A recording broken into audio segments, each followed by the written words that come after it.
Okay, y'all. Here we go. Let's get into some let's get into some WMMA talk here for a little bit. All right. What's today? Tuesday, right? Yep. Another Tuesday. It was a chill Tuesday today. Uh, Halloween was yesterday. I went to the movies yesterday, so I said, you know what? Forget going live. I'm gonna hang out, chill, and have some fun. Except it was rainy, man. A rainy Halloween. It fits the it fit the atmosphere though. That's what it was. Fit the atmosphere perfect. So took in a movie, fun, had to have some fun. All right, y'all. So what's going on? Everybody in the chat. Let's see what we got in here so far. Orin, what's going on? Orin Ishii. Let me know if I'm pronouncing that right. I think you're new in here. Orin. I think I'm pronouncing that right, right? Orin Ishii. Then we got Marcus Bell in the building. Lily. Zaman. Of course, we all know Zaman. Mojo, what's going on? Oh, Mark Robinson in the building. What's going on? He just got here. Okay, cool. About 12 of y'all in here. As y'all coming through, make sure you hit the like button. That always gives y'all the notification for when I jump on. So yeah. Oren said, yes, I never chat usually, but I watch it channel silently for at least a year. Oh, okay, cool. Always come in, if you got some opinions. I appreciate you watching in silence too. That means you're just being entertained to listen. Some people like to troll me, not necessarily in the chat, but on videos they like to talk trash, when I don't particularly say something in favor of their favorite fighter. You know what I mean? But it's all fun and games, right? It's all fun and games. But you can't please everybody, you can't please everybody. So when I say something about somebody, I expect a backlash. Like I don't know if I told most of you, I got somebody so mad. Like I like Rose as a fighter too. I like Rose as a fighter, but the minute I said something wrong, boy, they be calling me names on other channels. I'd be like, dang, calling me names on Ariel Hawani's show, in his chat. I was like, wow, it goes that far now. Y'all go look at y'all look at the interview with Manon, because I like Manon, and they're talking trash about me and Manon interview in the chat. I'm like, wow, it's like that. Come on, man. I ain't do anything. I ain't think I did. Over and said you have great content. I appreciate that. Lily said same. I watched the videos. Oh, okay, cool. Well, welcome in here. First time y'all actually been in here, so hey, appreciate y'all coming in. Stamina said, got a dip in and out of this one. He said, what's going on? I've got some recording my own to do deadlines and things. All right, do what you do, man. Do their work. BBL, he said, be back later. That can stand for something else nowadays, too. You got to be careful. I'm just, it does stand for something else. I ain't going to go into that. But yeah, fanboys are fanboys. Over and said, if you have haters, that means you get bigger. Yeah, it does. I'm an idiot, according to some people. Somebody actually called me combo idiot. That kind of makes me laugh a little bit. Like I got called combo idiot because Manon didn't look good in her fight. Like it didn't look good according to this person. I thought she looked good.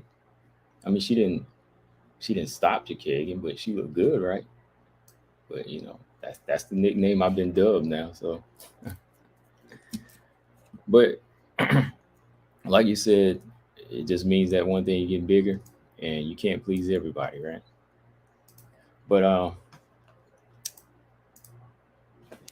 enough talk here about that.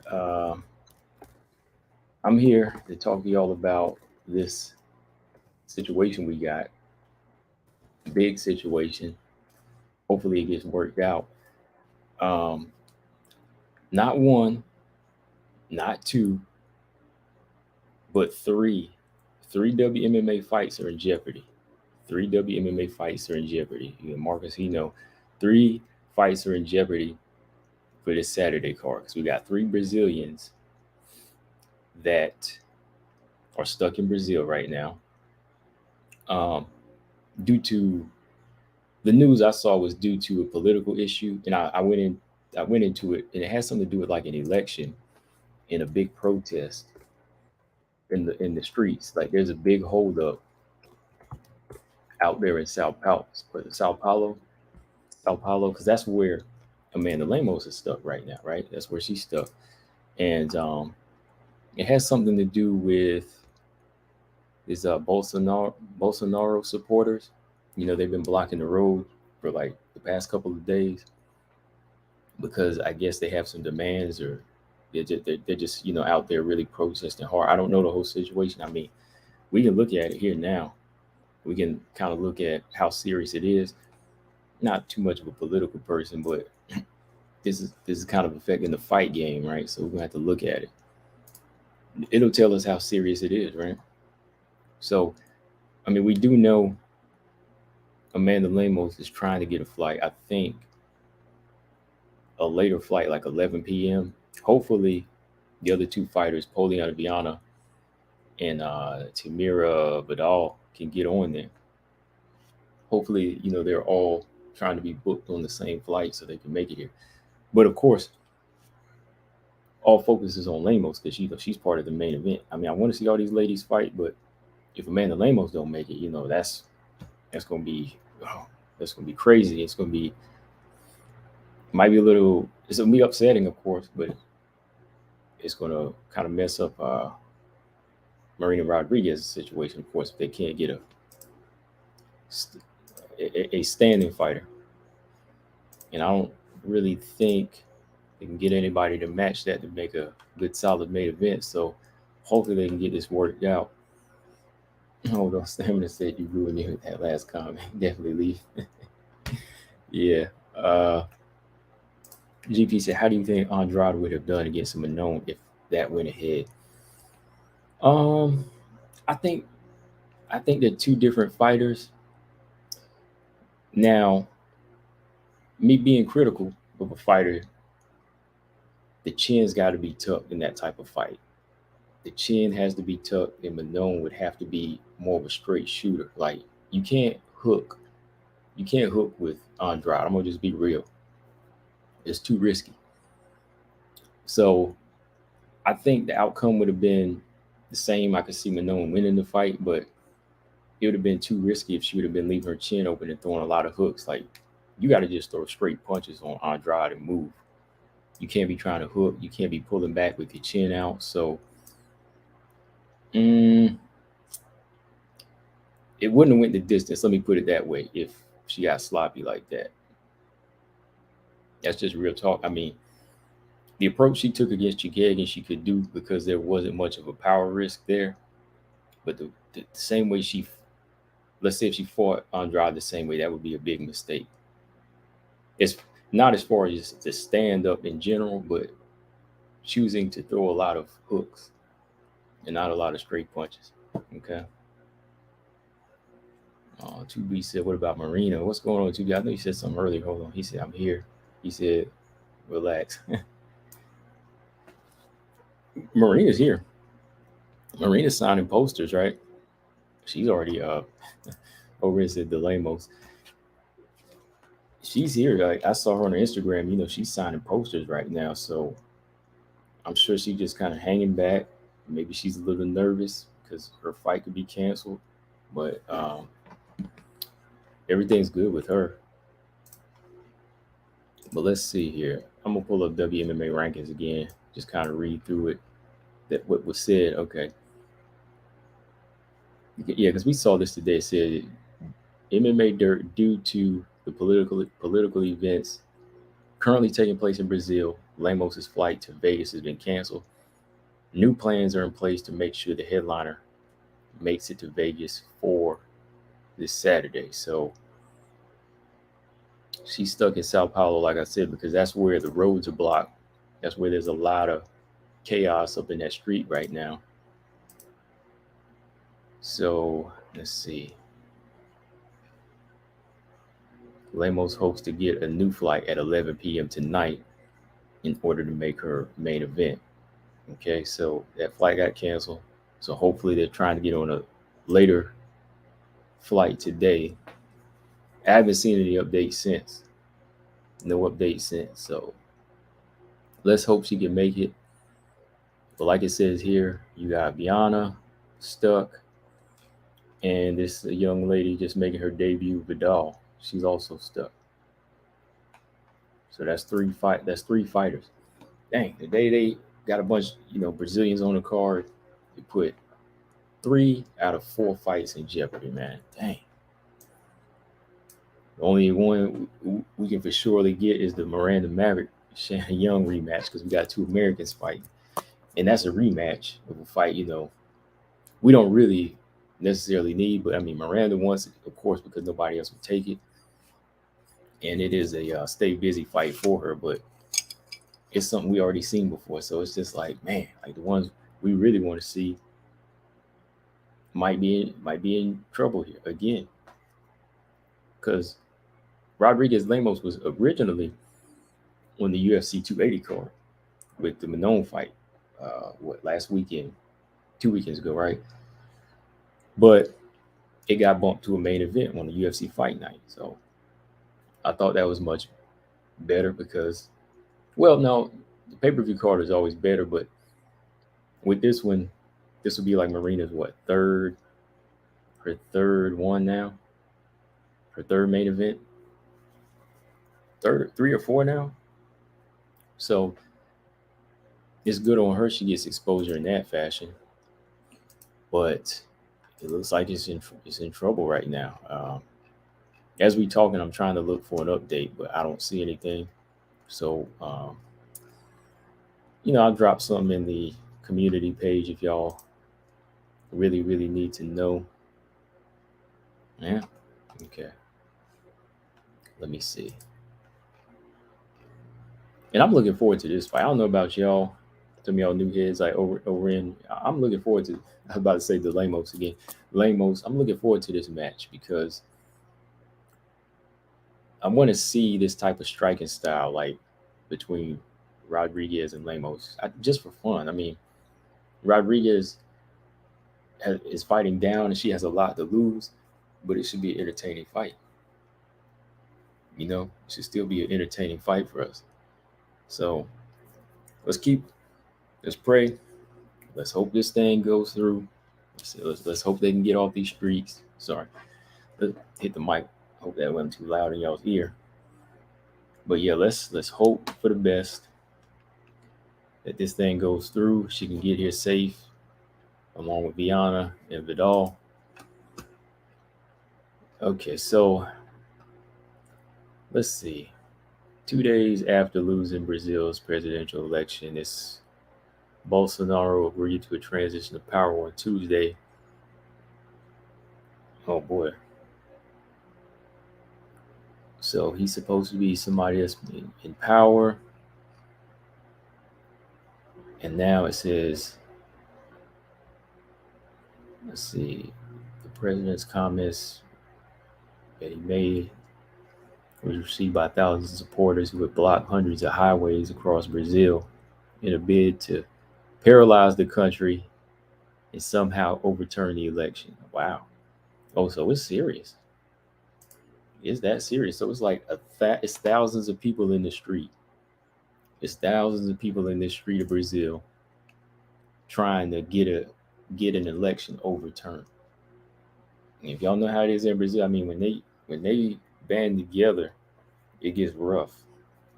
Y'all see these events when you go over there, they get rowdy, boy. I mean, I'm looking at a picture here.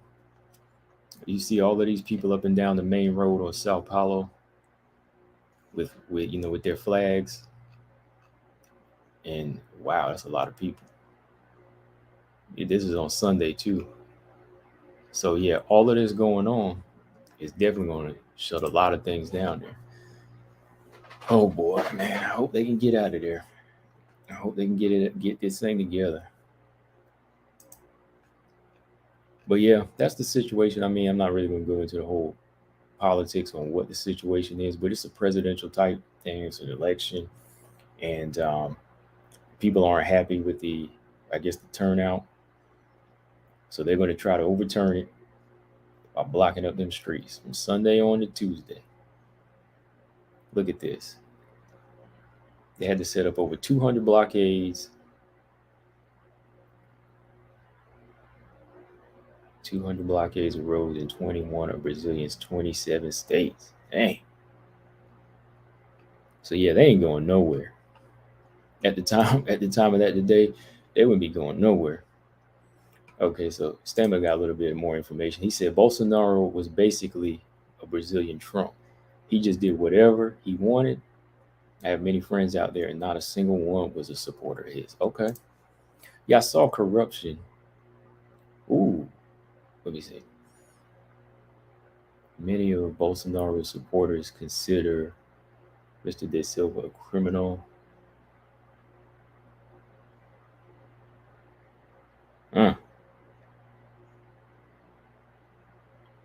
Wow. Boy, you never know with these people in power. Huh? Even this other guy, man, served 17 months in prison. Wow, what kind of people they trying to elect over there?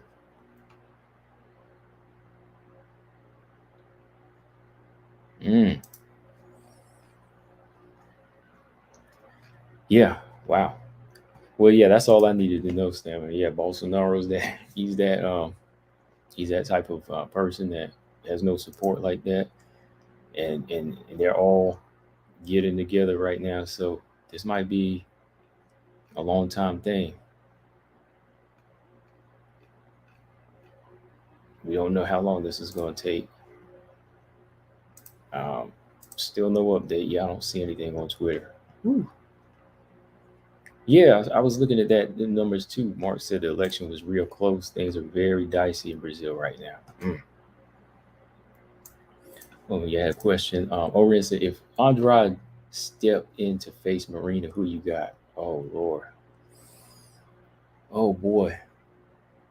I like Marina, but Andrade is Andrade. If you don't hurt her within the first few minutes, she's going to settle in.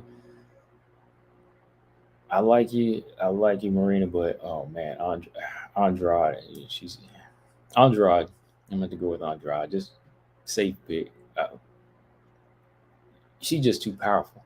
I mean, physically,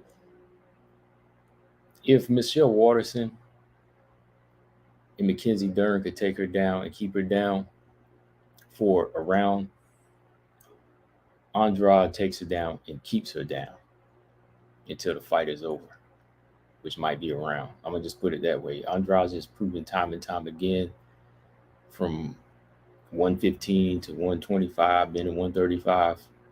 She's just I think she'd be a little bit too much. But I'm not gonna count out Marina Rodriguez's power too. Like, you know, that right hand is something. So, oh, Sing, appreciate that with the 2 spot. He said, "Yo,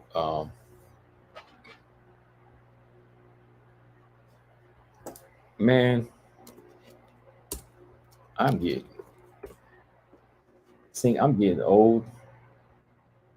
I don't know what all these I don't know what all these what do you call them? See, I'm getting old. Like what? I don't know what WSSG means. I can look it up. Okay, it means what's good. Okay. Man, I'm getting old.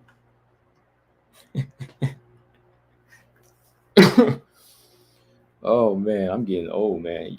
So okay, it means what's good. I'm really out of the loop with a lot of this new stuff. I don't listen to rap anymore either. I mean, nobody will know that, but I don't listen to. I don't do a lot of stuff anymore like I used to. He said, "What's good?" Okay, what is good with the main event? Is it off? So far, no, but it's still in jeopardy, man. It's still in jeopardy, man.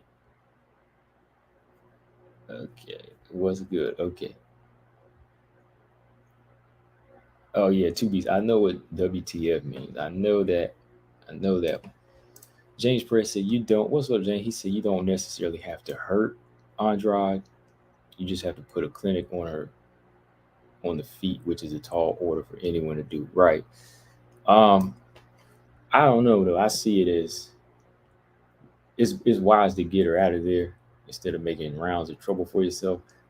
The only person I could see doing something special like that was Joanna, and everybody else they finished her. You know what I mean? Like everybody else went with the intent to finish Andrade. I think everybody that is not Joanna has to finish her, or you come out damaged or really messed up. I mean, Rose, she won her split decision, but she came out with broken cartilage and everything. But Joanna got a bump on the head too. But she did pretty well. I love that fight. That was a classic fight. Oh, Robert Henry, what's going on? He said salute to the chat. He says salute combo to the chat. Appreciate you coming through.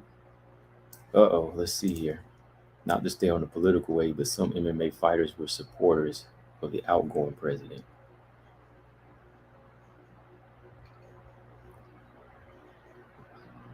While we're here doing translation, I forgot what is that.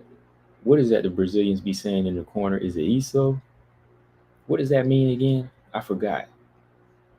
Like every time, let's say Jennifer Maya lands a strike, everybody says, they're like ISO. I forgot what that meant. What are they saying?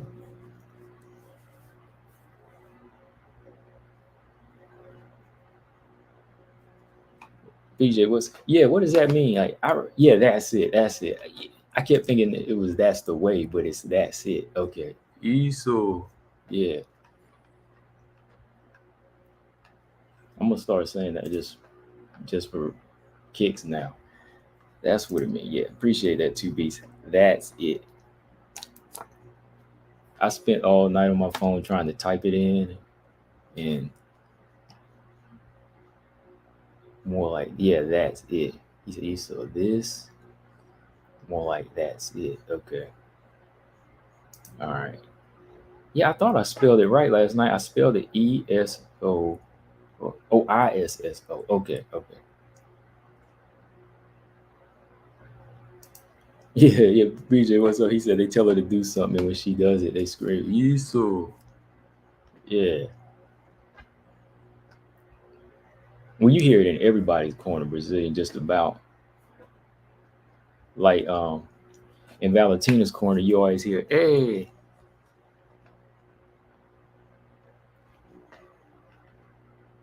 Monarini said, "Good evening." Good evening. She said, "Listening while driving. Be safe while you're driving." Uh, we just said that, yeah.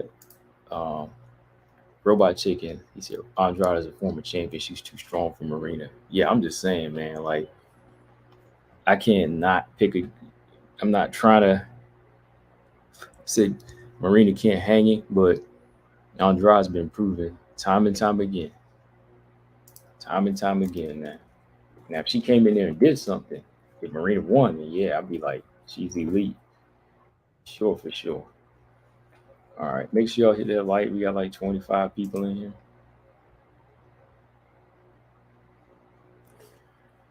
Right, GP. That's why I said, like, to me, you can win a decision, but it's best to think of a way to just stop her, put her apart, pick her apart, and, destroy her. Like, how many decisions has she lost? How many decisions has Andrade lost?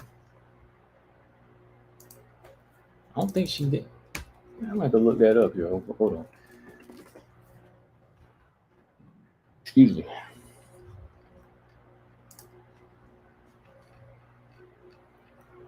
She's lost 9 times? Dang, I didn't know Andrade had many losses. Okay, she's lost a split decision to Rose, a decision to Joanna. I wonder how Jennifer Maya beat her when Jennifer Maya beat her. Okay, so technically she's only been taking the distance 2 times. We're gonna go with that because the other ones aren't clear. But everybody that beat her, they had to finish her because standing there round after round with Andrade is dangerous, man. Running Ring appreciated the 2 spots. She said she will. I will, thank you. Mark says since Rodriguez and Lemos are both Brazilian, I wonder if they're on the same or different side of the political issue. If they care all one way or the other. Yeah, it depends because I know where's Lemos from? Sao Paulo, right? Or she's fighting out of what's it called? Pera, Brazil.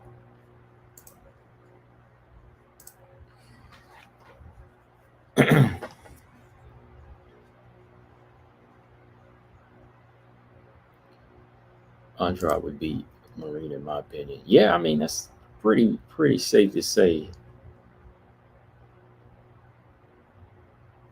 It's pretty safe to say, yeah. So yeah, man. I know some of these other fights aren't the biggest because we are supposed to have Biana versus Genie Fry. That's a good fight though. That's still a good fight. But this other one, Tamaris Vidal versus Ramona Pascal is Vidal's first fight. So I hate to see her not get the chance to perform. Ramona Pascal, she needs this win because she's 0-2 right now. She's lost to Jocelyn Nunez and what is her name? Jocelyn Edwards. No Filter said, is that 145? I think it is. Let me check right now. Should be which it should be 130, 145. Because Vidal's fought Eileen Perez, and I think when they fought a while back, that was 135, but she's gotten kind of thicker.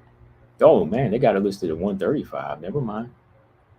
Pascal versus Vidal is 135. Canadian. Well, I'm sure Vidal can make 135, but Ramona Pascal, she gonna make 135? This might turn out to be a catchweight fight. It's bantamweight until they get to the scales. Let's put it that way. Yeah, Vidal, she's a bantamweight. Vidal's a bantamweight. I'm looking at her fights, and she's been making weight. Excuse me. Oh no, she fought at 146. She fought Genrova, who's in PFL at featherweight. I guess she get Eileen Perez. Oh, she got a win over Eileen Perez after Eileen Perez landed some illegal knees on her. That was a bantamweight. Okay, so this fight says bantamweight. I'm a little worried for Pascal here. I mean, been looking at her on Instagram training, and I didn't know she was moving down to bantamweight for this one. This is kind of a surpriser for me because Vidal's been doing both throughout her career. Well, we'll see. We'll see how this works out. Jenny Fry 115, of course, versus Poliana Viana. I'm going with Jenny Fry in that fight. I think Jenny Fry is a better striker and better. I'd say better grappler too. I'd say, yeah, I would say she's a little bit smaller, but she moved up from atom weight, but I think she's a little bit stronger. I think she's a little bit smarter as a fighter too, Jenny Fry. I'm gonna go with Jenny Fry. I like Jenny Fry. Singh says, does analyst mean Pena is gonna do what Angela Hill did, or is she gonna be a commentator? Let's see. What position is she gonna be in? Like, what did they call it as? Like, let me pull up the article here. She's set to make analyst debut. I guess analyst could mean she's back. She's not. Well, Sink. I think it means she's probably going to be sitting there with like Dean Thomas and what's the other guy's name? I forget his name again. Like when they're doing the pre-show commentator. I always think a commentator is you being ringside, like DC, um, Felder, Bisping. I always think a commentator is that guy. Like either you a color commentator or just the regular commentator. I'm thinking that you're ringside, but analyst probably means she's gonna be in. She's on that pre-show, and she's gonna be talking to, like I said, if Dean Thomas is sitting there, and then Laura Sanko might be there. They'll be at that little, not even like the round table sometimes, even like the pre weigh-in show with DC, Sanko, Bisping. She'll probably be on that lineup.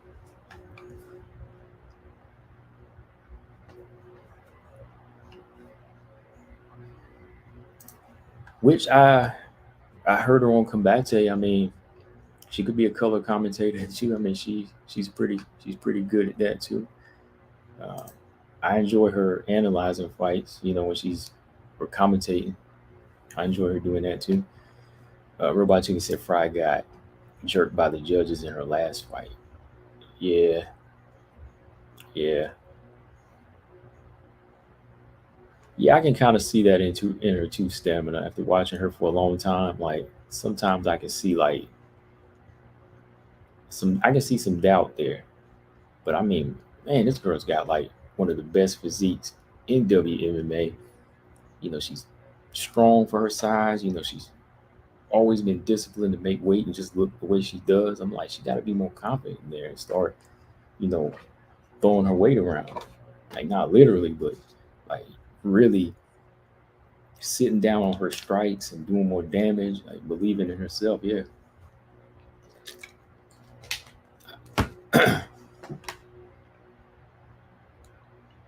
But I'll pick her in this fight too. I'll pick her in this one. I think she can win this fight.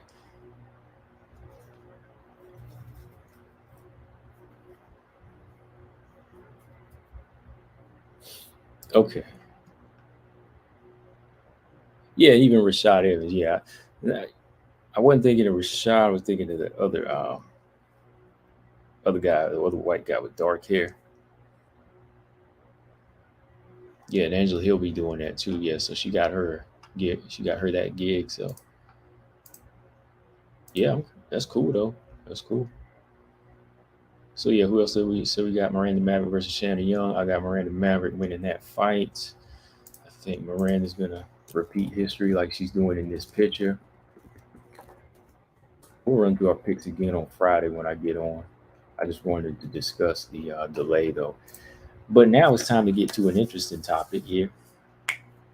Okay, I'm glad BJ is in the building.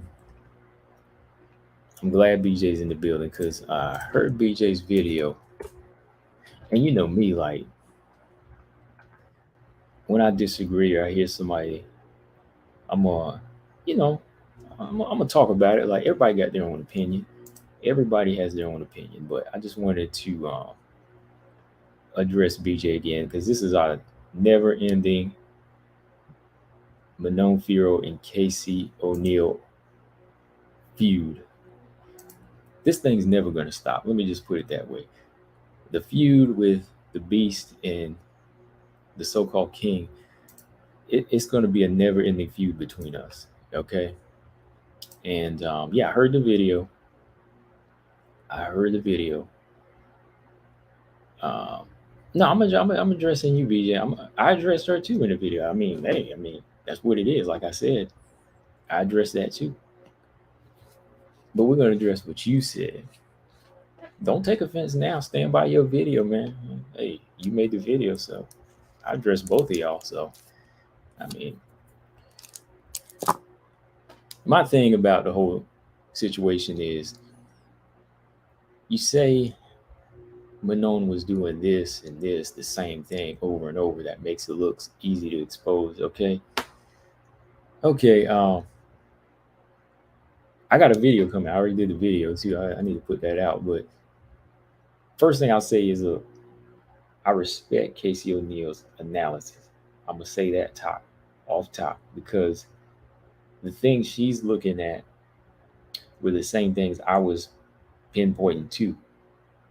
You know, as far as the chin and letting opportunity slide. Okay, BJ? Like, I agree with her on that. Not so much on the sidekick thing, like she's making that seem like it was telegraphed or anything, because that's like using the jab. You know, to me, that's like saying, oh, I see Joanna jabbing all day. Like, oh, that's all she's doing. You know, it makes it sound like that's all she offers. I mean, she's bringing more to the table in the fight. It wasn't just the sidekick that won her this fight. She won with her striking. When she made her adjustments, she won with her striking. Okay. So to me, the sidekick is fine. That's her secondary weapon, like a jab. You know, that's fine. Um, but yeah, if you're just critiquing, just saying, okay, chin's out, might need to work on this and that. Okay, I can see that. But when you start going on thinking, okay, and this is addressing yours, BJ. Confidence is one thing, but skills is another. Okay, skills is another thing. Like her saying she's wanting it, and her saying that I could do better. That's yet to be seen. Like I can't even like. I like the confidence, but I can't even try to say she's going to be a handful for Manon.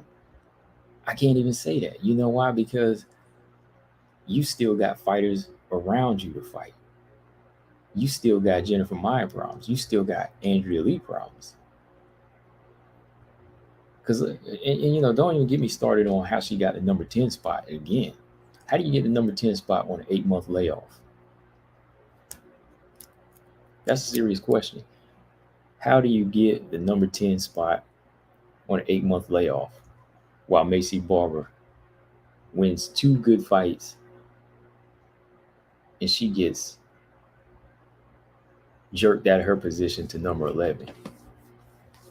Huh? I'm just saying. So technically, to me, Casey O'Neill has not proven to be a top 10 fighter yet. Top 15. She's a top 15 fighter. But just because they put her in the 10 spot doesn't necessarily mean she earned that 10 spot off of a competitive competition, okay? So think about that. So with her getting this spot with ease, I don't think that she's in any way ready to say, I could do better than what Manon did, or I could beat Manon. That's not happening right now. That's not happening. You got to go through and get you a few more fights to get to that realm, okay? Overeem said, do you think Joanna could come back for instant title shot against Carla? Ooh. Styles make fights, and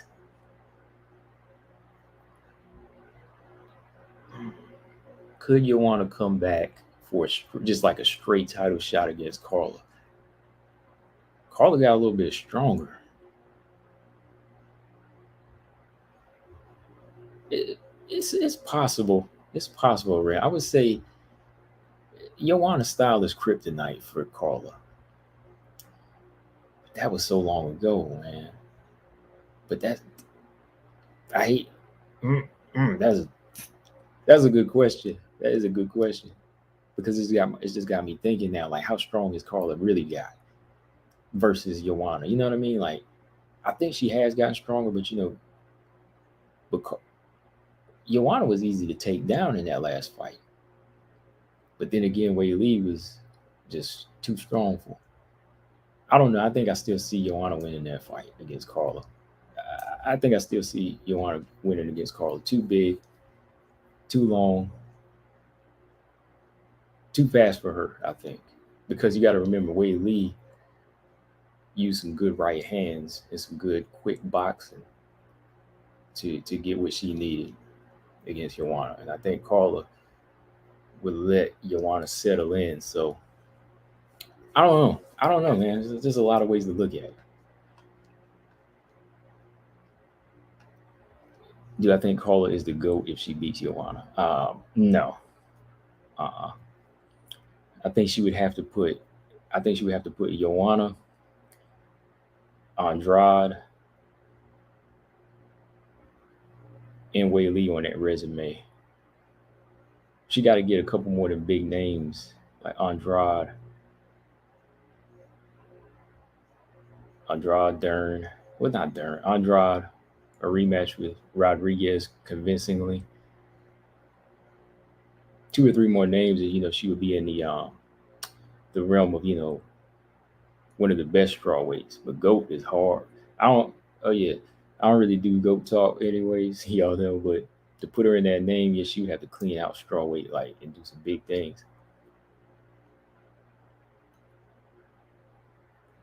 Oh yeah, where was I? I ain't done with BJ yet. I ain't done BJ. Hold on. DC fan for life said, when is Casey O'Neill coming back? I don't know. I really don't know when she is coming back. GP said Manon is sitting as number 1 and Casey got gifted 10 despite being inactive. Right. That's what I was asking earlier. Like, somebody that got gifted that spot, are they really ready for that? Oh, Fed Jiu-Jitsu. Oh yeah, appreciate that. Yeah, we tackled that earlier, man. So that's it. Okay, I'm gonna remember it now.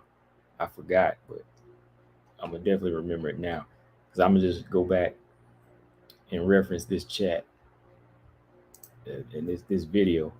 I appreciate that Robert Henry 2 spot. He said, "Smash that like for the love of WMMA." Yeah, I mean, we promote WMMA over here, so everybody in the chat likes WMMA. Help promote it.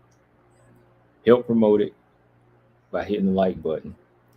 If you want to continue to see your favorite fighters, support them by hitting the like button.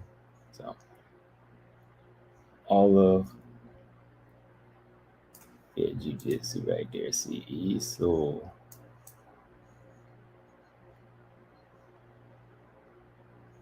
since I might put Carla at GOAT if she gets 2 title defenses. I'm gonna be harsh and say I need 5 from her. I need 5 out of Carla. I'm sorry. Does Carla retire after her next loss? No, I don't think so. I think there's still some winnable fights for her. I think if she loses to Wei Lee, she'll probably take like a fight with maybe Mackenzie Dern or somebody like that. Seeing how she's already fought Marina and Yan Zhanan, I could see if Carla loses this belt, I could see Dern versus Esparza. And if she loses then, I think, she'll just continue to fight till she fights out her contract. I think it's going to depend on what her contract is. Like if she has 3 more fights, she's going to fight it out before she retires, I think. Mark Robinson said, I would wager that part of Carla wants no part of Joanna, but the other part of it would like some revenge if she could get it. Yeah, I think deep down all fighters want that, but sometimes it's just like one of them, she just ain't got the ladder to reach what she wants, you know what I mean? Like, and I'm making an analogy here. I'm not talking about her actual height. I'm just saying, like, some things are just out of reach. She can get on a ladder, but she still can't reach it. I don't see Carla fighting if she can't be champion. I mean, yeah, that was the main goal. I think she would fight her contract because, that's still paychecks. That's still money. So whatever her contract is, maybe she'll just do like 1 more. This will be like her last contract, like if it don't go her way, right?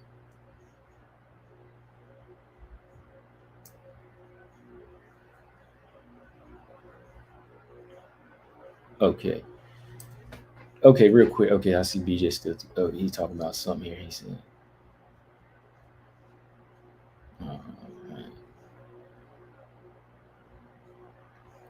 Robot Chicken said, "Who did Casey decline? I thought she was injured."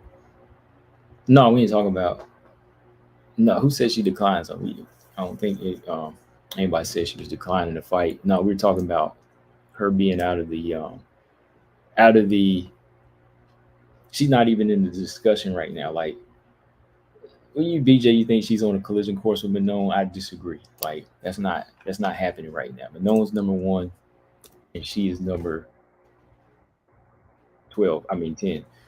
Right? So she's not even in that discussion right now. I mean, eventually she could get there, but we still got Andrea Lee in front of her, Jennifer Maya, Vivian Arujo, and believe it or not, Jessica Andrade is still number 6 too. Like, ain't that crazy? Casey O'Neill is only 4 spots away from Jessica Andrade. So just think about it, man. That fight could happen. That fight could happen. That fight is, it's somewhere. It's not in the future anytime soon, but I mean, it could possibly be in the cards for Casey O'Neill. Oren said people hate on Carla, but WMMA needs a dominant, boring wrestler, or it wouldn't be taken so seriously. I agree. I mean, every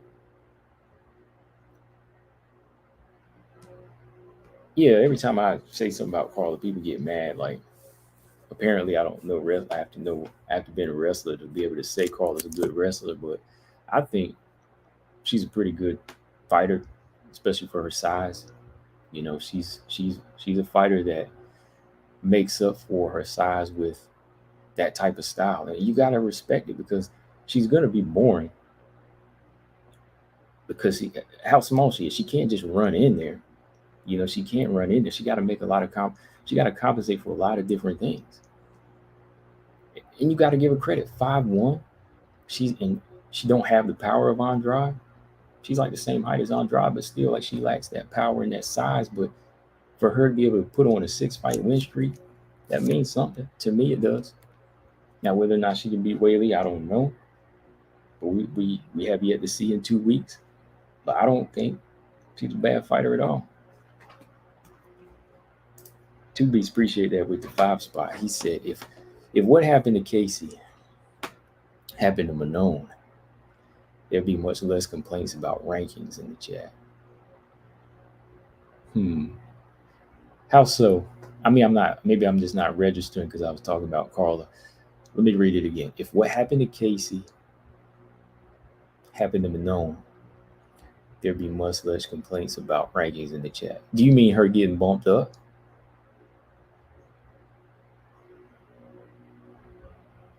If that's what you mean, no. I don't think so, because I would still say something about that, because Macy earned that 10 spot. I don't think so, because I'm gonna call it the same way. I'm gonna put out the facts the same way. I'm the fan of the Beast, but Macy earned that spot. Macy dominated Montana De La Rosa, and she sent Jessica Eye into retirement. She earned that 10 spot.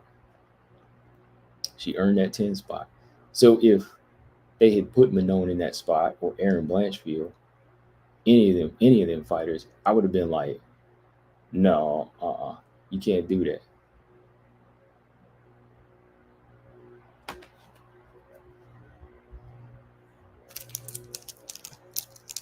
I think if Weili wins, it will motivate Rose. Really?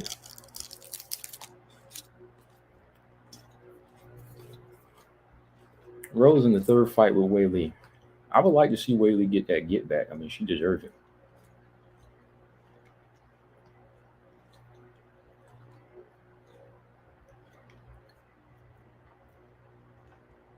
All right, hold on. BJ said, because most everyone shades the style. Most everyone shades the style of O'Neal and sees Manon's style as more dangerous. If she isn't an elite striker, she's a subpar fighter, period. Striking ain't got nothing to do with it. Defense is a big part of it. Getting hit too much is a big part of it, right? Which kind of go hand in hand. I don't think it has anything to do with her not being an elite striker, I think it has to do with just some of the mistakes she's making and just the level she's on right now. Like Manon is levels above Casey O'Neill, is she not? And you can't base it off of how she looked against Chikagan because that's a top level fighter. I can see Caitlin Chikagan beating Casey O'Neill. Yep, I said it. I can see Caitlin Chikagan beating Casey O'Neill. I mean, what has Casey O'Neill done that's so special versus any of the other fighters she's beaten? What makes her stand out above all these other fighters? Besides her talk. Besides how she talks, like, what would make her special to beat Caitlin Chikagan? Maybe the bum rush, the disrespect where she can just go in there and, push. Whenever you go, you got Chikagan who can move, go high volume against a fighter that gets hit a lot. So there's still a lot of work to do there. There's still a lot of work that needs to be done. There's a lot of work that needs to be done there, that's all I'm saying. I mean, she's doing a good job of putting herself out there because that's why we're talking about her now. And she should just keep talking like that because, that's what's going to make people follow her. And let's just break down what's going on in the ring. Like I said, I don't dislike Casey O'Neill at all.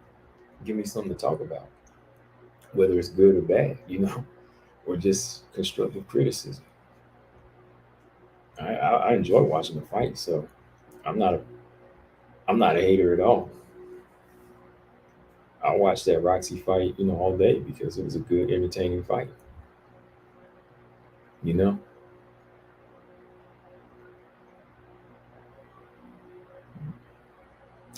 But that's what it is. And no, I don't think you can say, "Oh, Manon was exposed." You can't say that. You can just say, "Oh, I see something." Okay, you want to say that, but it's all about, do you have the style to execute? Do you have the style to neutralize what you see? That's what it comes down to for me. Like, anybody can say, "I see this, I see that," right? But see, BJ,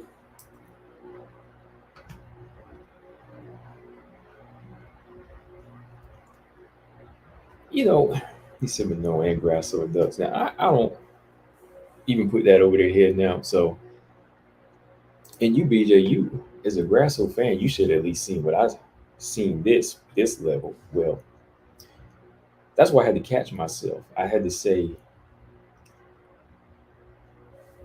you ain't got to fall into the crowd, BJ, with the Grasso duck, because I don't think she is a duck.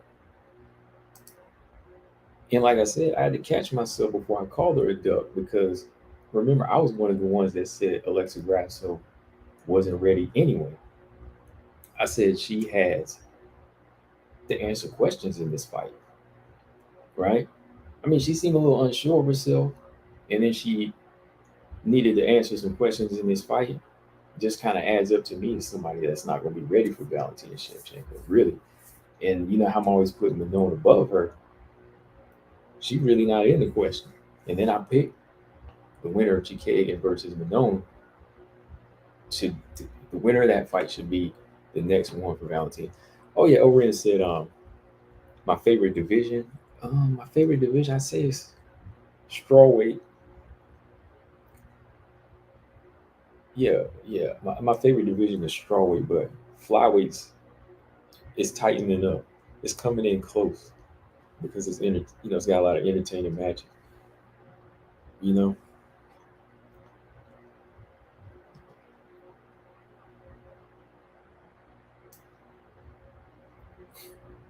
Robot Chick said everyone hated O'Neal and Blanchard for calling out Val. Now everyone seems to change their tune. Exactly. See, I was the same with it. To me, I don't even want to hear them say nothing. You know why? Because I got the video to prove it. O'Neal and Blanchfield are not ready for that. So I don't even want to hear them say anything. I just want to see them continue to work until they get to number 5 or something. That's why I'm not even going to gauge them or compare them to what Manon and Grass were doing. If Manon and Grass don't call them out, it's a disappointment. But I'm not saying O'Neal and Blanchfield do any better because they're not even in the realms to call her out. Right? So it's just about making sense here. It's just all about making sense.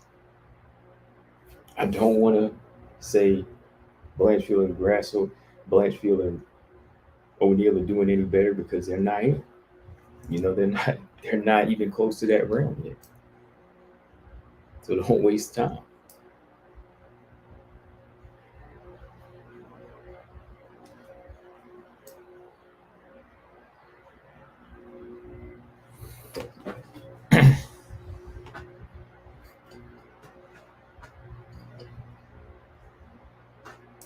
Robot says, I'd rather have that than people wanting to fight for the title, Chin. He's a good evening, by the way, Chin.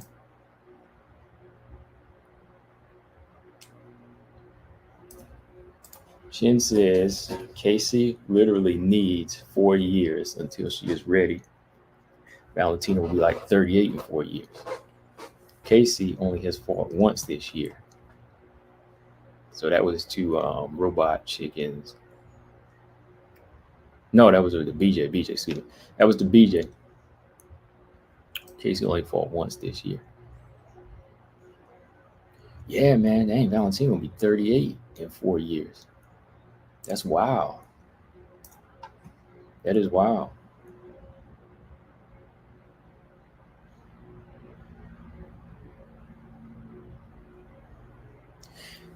And you know what? I need a balance between skills and confidence. I know Oren, you don't comment a lot, but I talk about this a lot. I don't really care if somebody calls a person out. If they ain't ready, they are not ready.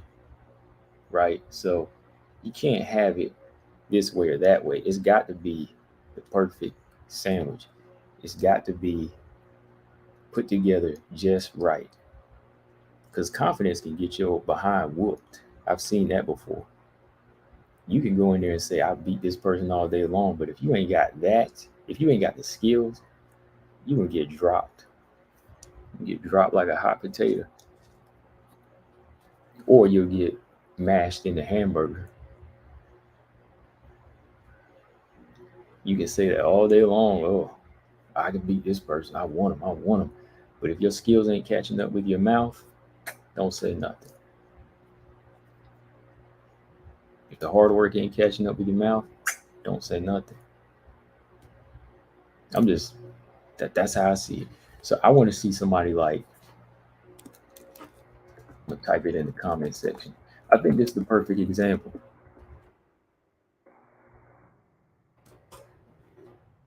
This is the perfect example of a fighter I'm talking about, okay?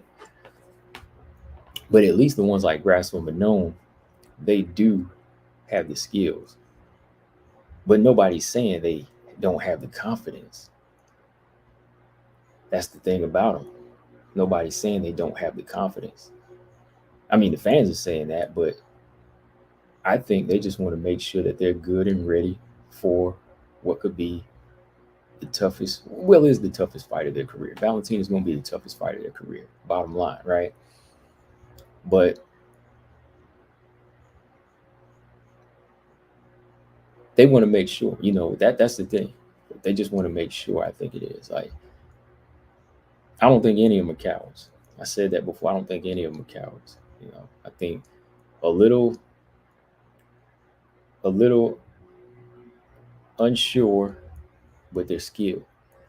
But then you got fighters that are overconfident and underskilled. So I'm not looking for overconfidence. Exactly, GP. That's why I put her name right there. Tyler Santos. That's the perfect example of somebody that has confidence and skills. That's the one that doesn't do a lot of talking, but she's letting it be known that, look, I won it. I won it the second time now. And that's what you want to hear.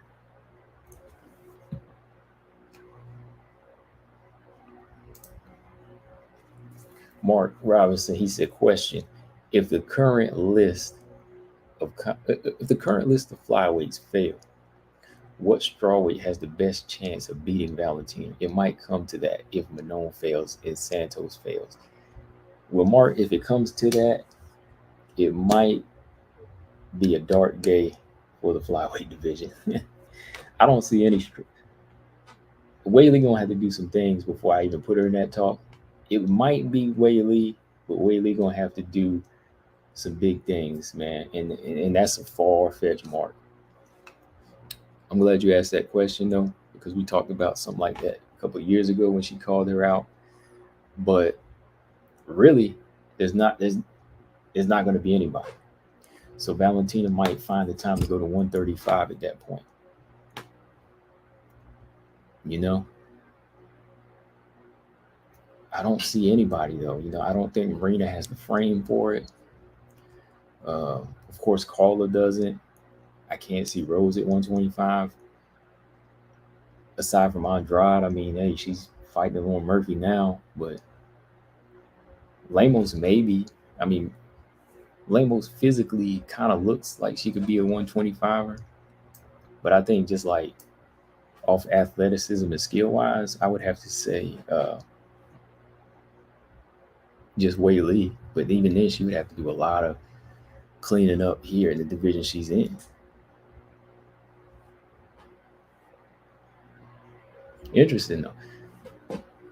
Overeem said, I believe Val can win a decision against some men in the UFC. Ooh.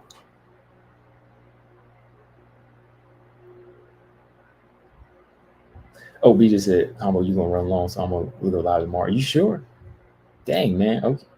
I mean, I'm about to wrap it up at 9:15. I mean, but you've been going in over here. I mean, yeah, I can send you a link. I mean, give me 1 second. Give me 1 second here. I'll go ahead and send you a link. Yeah. Hang on. Yeah, because you know how we do it. I do one in a day. You do one. Yeah, you might be over. I don't see Val winning a decision over.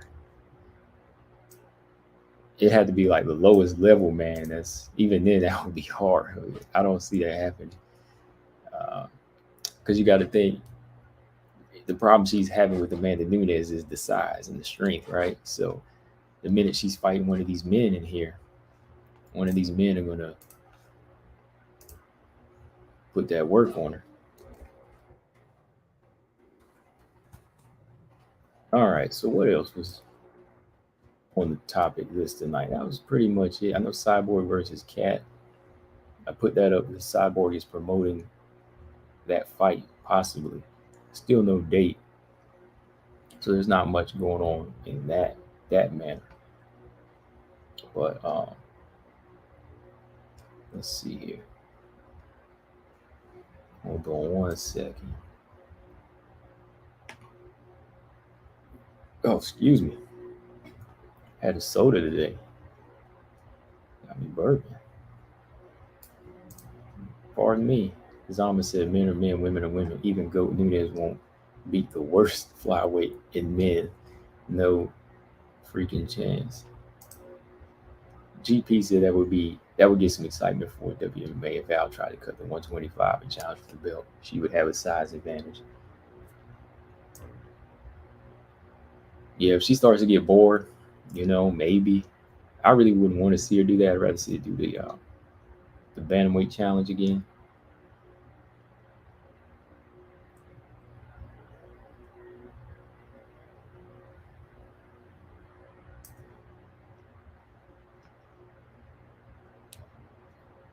Sub average.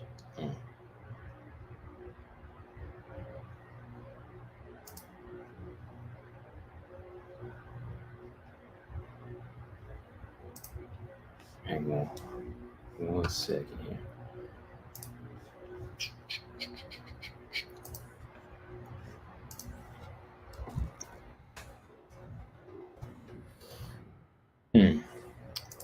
checking my password on there. Hold on.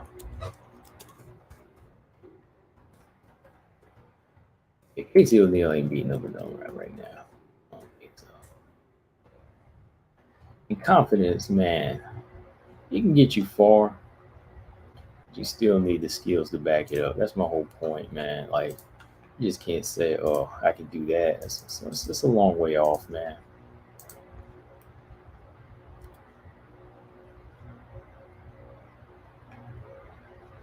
Hang on. Yeah, she is trying to do that over, and she is trying to break some men's uh, records, if you will, like title defenses wise. Trying to catch up there with John Jones and them. John Jones and Silva. I mean, she's about to fill this belt up already. She's filling this belt up. One more Ruby, and that's it. That's 8.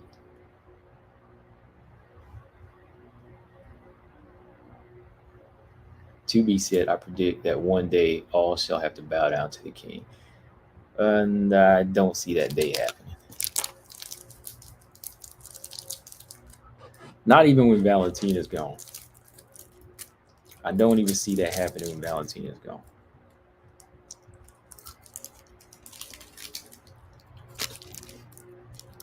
Now, I'm not going to say 100% because anything can happen, but percentage is pretty high.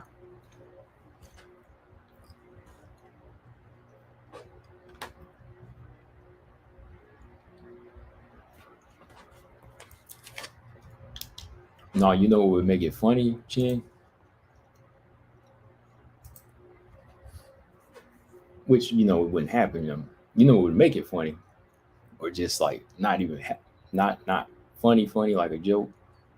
But if it was Casey O'Neill,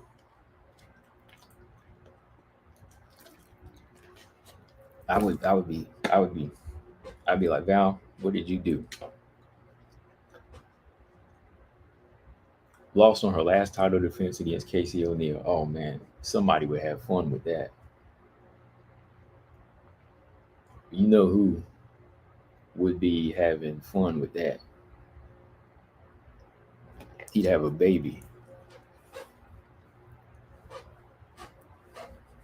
If that happened, I would shut the channel down.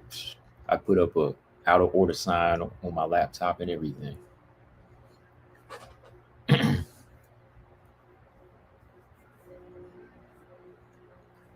I'll be, oh yeah, I retired the MacBook.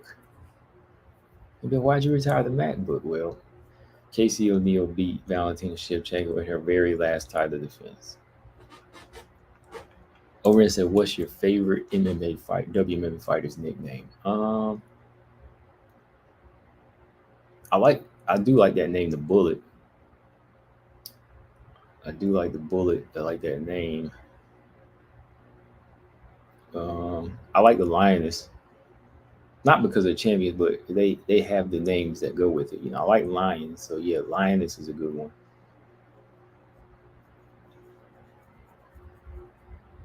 Thug Rose is one. The Beast, yeah, the Beast. I like the Beast. Who else? Who else got an interesting nickname? Who else has an interesting nickname? Yeah, Fear. I like Fear. Yeah, Fear the Maverick. That's good.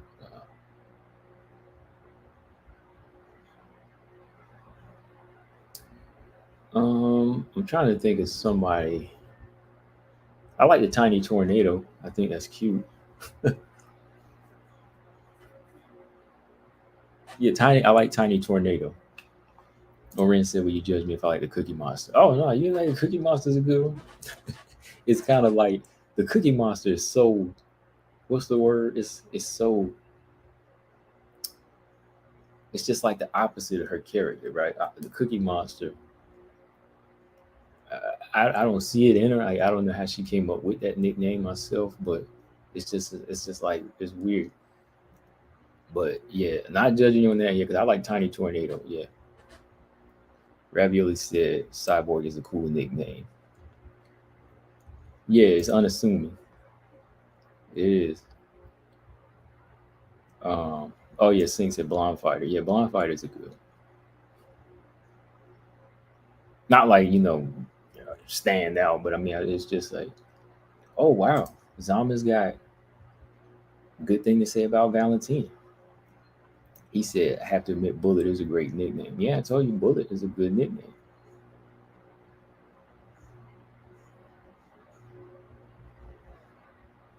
Marcus Bell said Twinkle Toes. Or I'm gonna call Marcus Lunch Man. Lunch Man. Lunch Man Marcus. Because he always talking about the lunch lady, so I'm gonna say Lunch Man Marcus.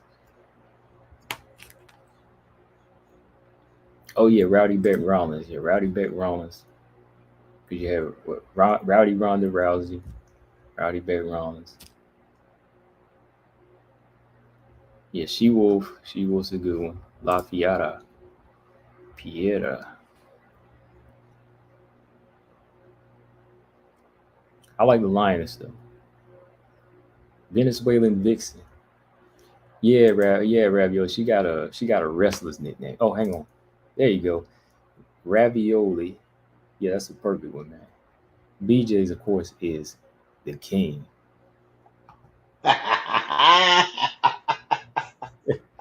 What better way to Can bring you hear him me, in? man? Do I sound good? Do I sound good? Do I sound good? Can you turn up just a little bit? Okay, I need to turn the volume up a little bit. Yeah, yeah. Oh boy. Combo. Yeah, I got you. Uh-oh. There'll be a twerk queen. Oh Can man, you I hear know me? one want to see. Yeah, Thug Combo. Rose ain't bad. Thug Rose's nickname. Oh no.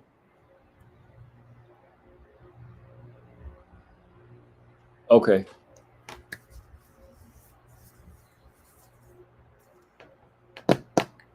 Okay, you there, BJ? Oh, he having some audio difficulties. Oh wow, GP says Mackenzie the accent. Darn. Dang. Oh, he's out for a minute. He'll be back. Oh boy. Wow, Sink said lucky Lauren Murphy based off that JoJo fight. Oh man. you know, JoJo's my girl, but she let it slide, man. I would have given it to her, but man, you can't keep fighting close fights like that. All right, you there? Bate, is that Bate Estaca? I still can't hear you. Can you hear me now? Yeah, I can hear you now. Okay, Okay. yeah. Ooh. Hey, who likes this nickname, BJ? You like this nickname? I love this girl, but still. Amanda Featherjaw Ebos. Featherjaw. No, Oh. it's Amanda 2 times Ebos. Dude, I'm telling you, she got. I watched that fight the other day too, dude. She got knocked out twice in one I fight. told you. Bro, she got because she was that first time she was out, bro. Yeah. Yeah, she was Amanda out that two first times. time. And she Yes, was definitely sir. We got No Filter MMA in the building coming through. What's Make sure y'all subscribe over there. BJ, what's on your mind, man? No, man, you know what I'm saying? I was just, you know what I'm saying, paying attention to, you know what I'm saying, what y'all was talking about, you know what I'm saying? How everybody was talking to, and I just want to second what Two Beast was saying, you know what I'm saying? Two Beast was saying, man, but what I said to what Two Beast said was, it's okay for in every other division, it's okay for contenders to say, you know what I'm saying, I want that belt, I want that belt, I want that belt. And you know what I'm saying? But until it gets to flyweight, that's a problem. You know what I'm saying? At flyweight, it's a problem for ranked contenders to say they believe that they can beat the champion and they want the belt. You know what I'm saying? But nobody's making a stink about how once your favorite fighters get to the top, they don't call out. I'm giving Alexa Grasso more flack than, you know what I'm saying, than these Manon Fiorot fans are giving her. You know what I'm saying? I'm giving the criticism to Alexa Grasso, you know what I'm saying, because I expected Grasso to say, fuck it, let's go. Let's do this. Let's roll. I want to fight Valentina Shevchenko. You know what I'm saying? Like, that's what I was expecting, and I didn't get it.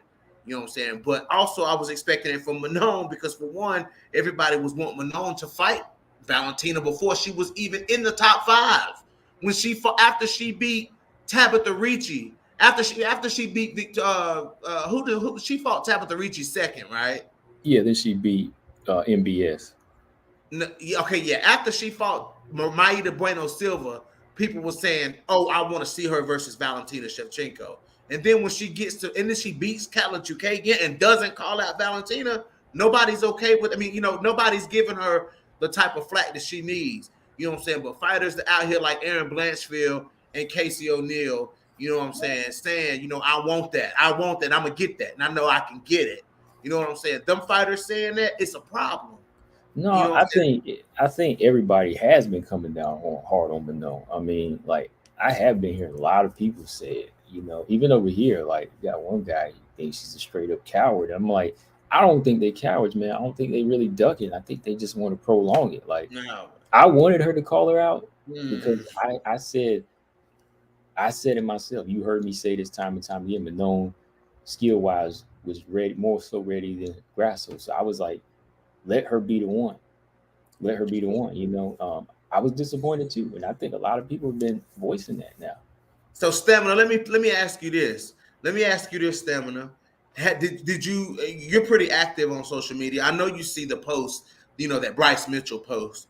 You know what I'm saying? Bryce Mitchell is a top 10 ranked. Featherweight contender. You know what I'm saying? And Bryce Mitchell has said very many times that he would beat Charles Oliveira and that he would beat Islam Makhachev. He said it multiple times. You know what I'm saying? And he's a top 10 ranked fighter. You know what I'm saying? Do you have a problem with that? Or do you look at Bryce Mitchell's skill set and say, you know what I'm saying, Bryce Mitchell does have a solid chance. You know what I'm saying? If he goes in here and does what he does. You know what I'm saying? Listen, Bryce Mitchell was picked to lose against Edson Barboza, you know what I'm saying, which was his biggest test today. And Bryce Mitchell shut Edson Barboza down. You know what I'm saying? Shut him down. And when everybody thought Edson was going to beat Bryce Mitchell's ass on the feet, Bryce Mitchell went out there. Not only did he outstrike Edson Barboza and land the cleaner, more effective strikes, but Bryce Mitchell also stopped Edson Barboza, if I'm not mistaken. I think he stopped him. Did he? Let me check. I think he stopped him. I want to say that too now because I was upset with Barboza that night. I remember I was upset with him taking an L, but let me see if that's why I was really mad at him. Here's Ravioli saying no, it was a decision. It was a decision. Okay, well, he beat the hell out of Edson Barboza. Yeah, it was a dominant fight though. Ravioli saying Bryce Mitchell is too one-dimensional. He fought Edson Barboza, and once again, let me repeat myself. And I'm just using Bryce Mitchell as an example. Bryce Mitchell went out there and landed the cleaner, more effective strikes on the feet against Edson Barboza, and then took Edson Barboza down and dominated him on the ground. Bryce Mitchell outclassed Edson Barboza in every facet of that fight. You know what I'm saying? So no, Bryce Mitchell is not a one-dimensional fighter, just like Casey O'Neill is not a one-dimensional fighter. You know what I'm saying? Mm-hmm. Like it's just weird, man. It's just weird that, and not even just Casey O'Neill, but when Aaron Blanchfield said it and when Miranda Maverick said it, you know what I'm saying? Both of these fighters have things they got to work on, but why should that stop them from saying that they are confident and believe that they can go in there and get the job done, that they ready to get the job done? You know what I'm saying? That showing that Valentina doesn't intimidate them. Valentina is intimidating people like Alexa Grasso and Manon Fiorot. That's the type of people that she's intimidating. She's not intimidating Macy Barber. She's not intimidating Casey O'Neill. She's not intimidating Aaron Blanchfield. Well, if you don't mind, I just want to say I don't really think it's coming down to that because they're saying they want it now because it's so far off though. Like it doesn't really make a difference right now for them to say I want to be champion now. I mean, eventually, you can say I want to be champion, okay, but in the fashion that they're saying they could do this or do that, like that's so far off. Like there's so much work in between where they could just lose, Like I want to hear that energy when they get there. I just want to see them, beat people up and, take names and go from there. Like hearing them calling out, to me, it don't really make me say, oh, I think they're better than Manon, they're better than Grasso. I think it's understood that they have to work to get there. You know what I'm saying? Like, I think that goes without saying. You know what I'm saying? We know that if these fighters rank where they are, And that's what people want to just see. They don't want to hear them be unrealistic and say, I can beat Valentino. I mean, it's good heel talk because people will come on and troll them if that's why they're doing it, fine. But I don't think it makes them any more confident or in a better position than Manon and Alexa right now. The work is behind Manon Fiorot. That's what I'm like. That's my point. The work is, a year ago, whenever Manon came in, we were saying Manon has work to do to get there. The work has been done. You know what I'm saying? Like that's what's so disappointing. The work has been done for, you know what I'm saying? And you can go as far as say, maybe not so much before Alexa Grasso. The work has been done. What else is there to do to get the fight, to get what you want, which is the best, what we think you want. We think you want to fight. We think the goal is supposed to be to fight for the belt. You know what I'm saying? You know what I'm saying? Like, and you hear these fighters say, you know what I'm saying, I want to be the champion. I want to be the champion. I want to be the champion. Okay, they keep saying it in these little fighter interviews and stuff like that. Manon says it. Alexa Grasso says it. And then when it's time to do it, that's not the tune changes. You know what I'm saying? The tune changes. And but for me, I just feel like if it were Casey O'Neill, let me put it like this: if it were Casey O'Neill who got all the way there and then got to the top and said, "Oh, I want to fight somebody else," beat Captain Chukagan, and I want to fight somebody else, she would get drugged through the mud. She would get drugged. She sucks anyway. She ain't got no chance. This and that. She has no chance. She has no chance. Casey O'Neill's scared of Valentina. She better know her place. She's a girl compared to Valentina Shevchenko. That's what the narrative would be if it were Casey O'Neill.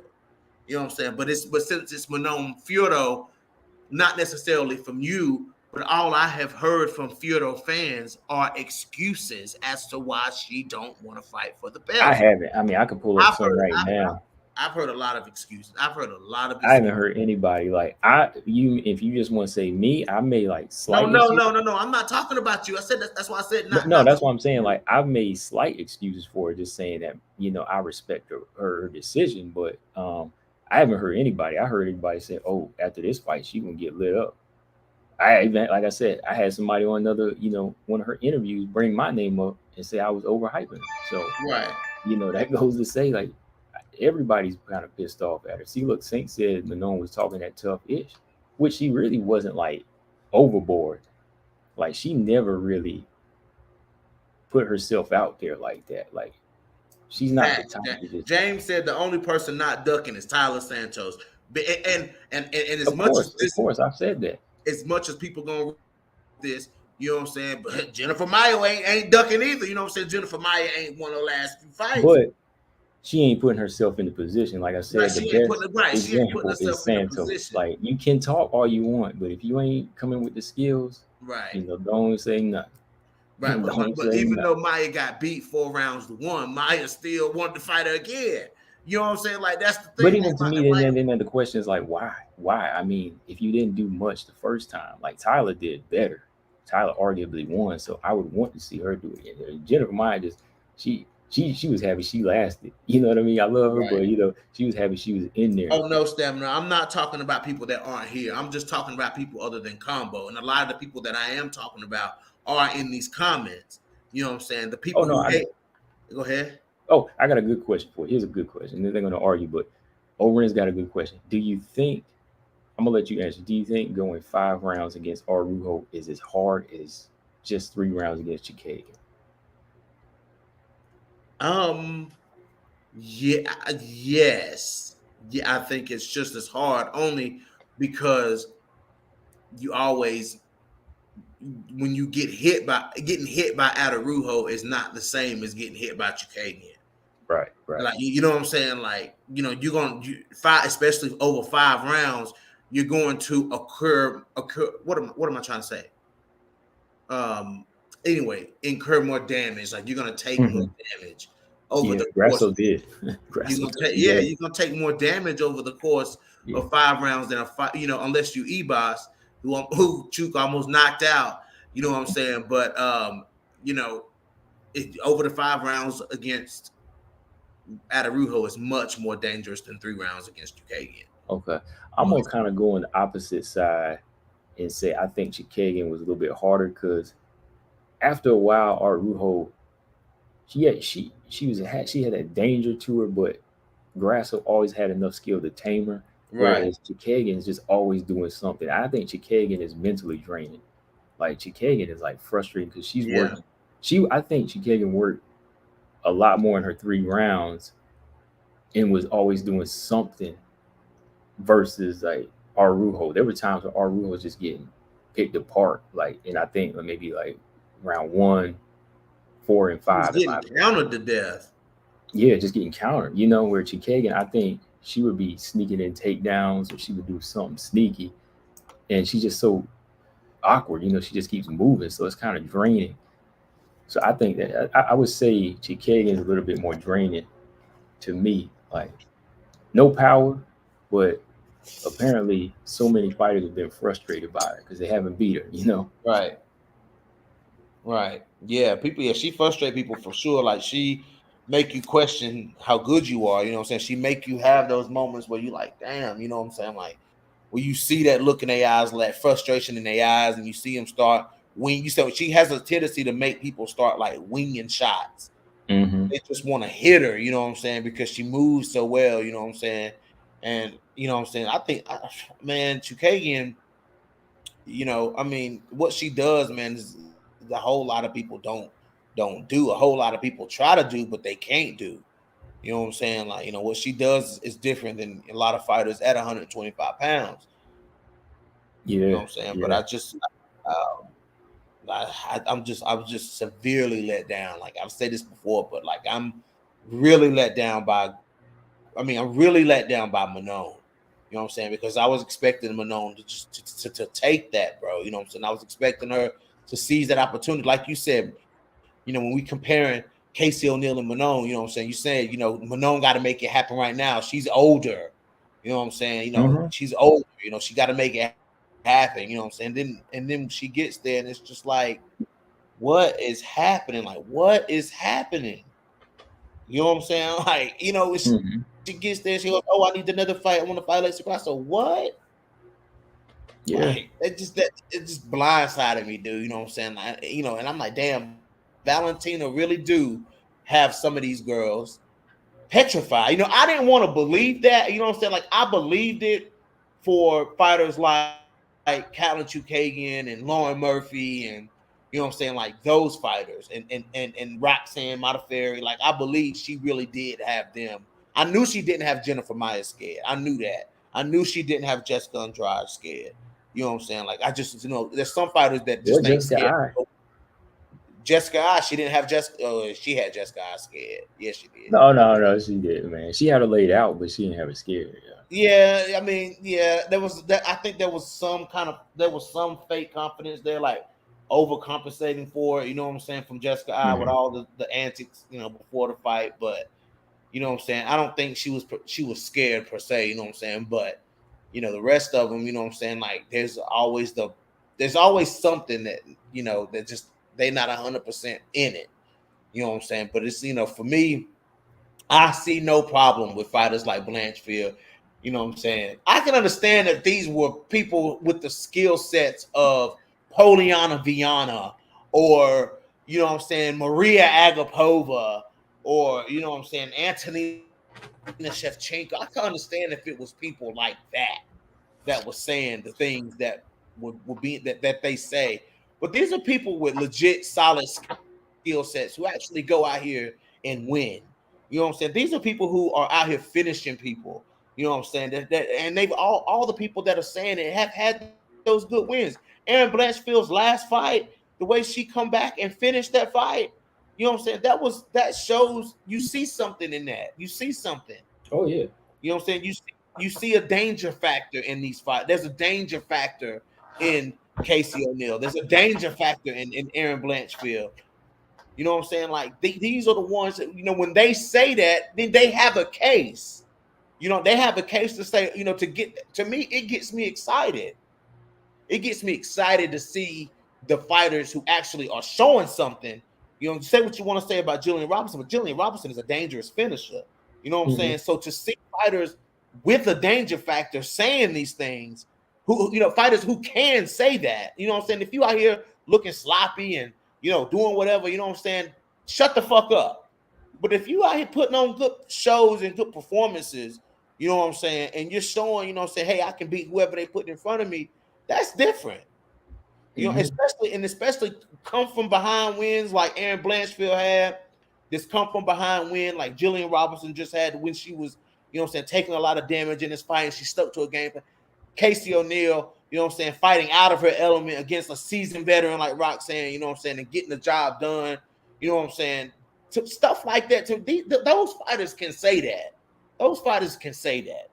You know what I'm saying? But if it was somebody like Agapova or Poliana Viana or somebody who ain't showed shit, then them the ones that I think should be getting a shut the fuck up. Not the fighters not fighters that with rankings and stuff like that. Now, hell no. If you in the ranking, like I've said, man, if you in the rankings and you got a number beside your name, you better fucking be ready at all times. You better be ready. You gotta be ready for whoever when you got a number beside your name.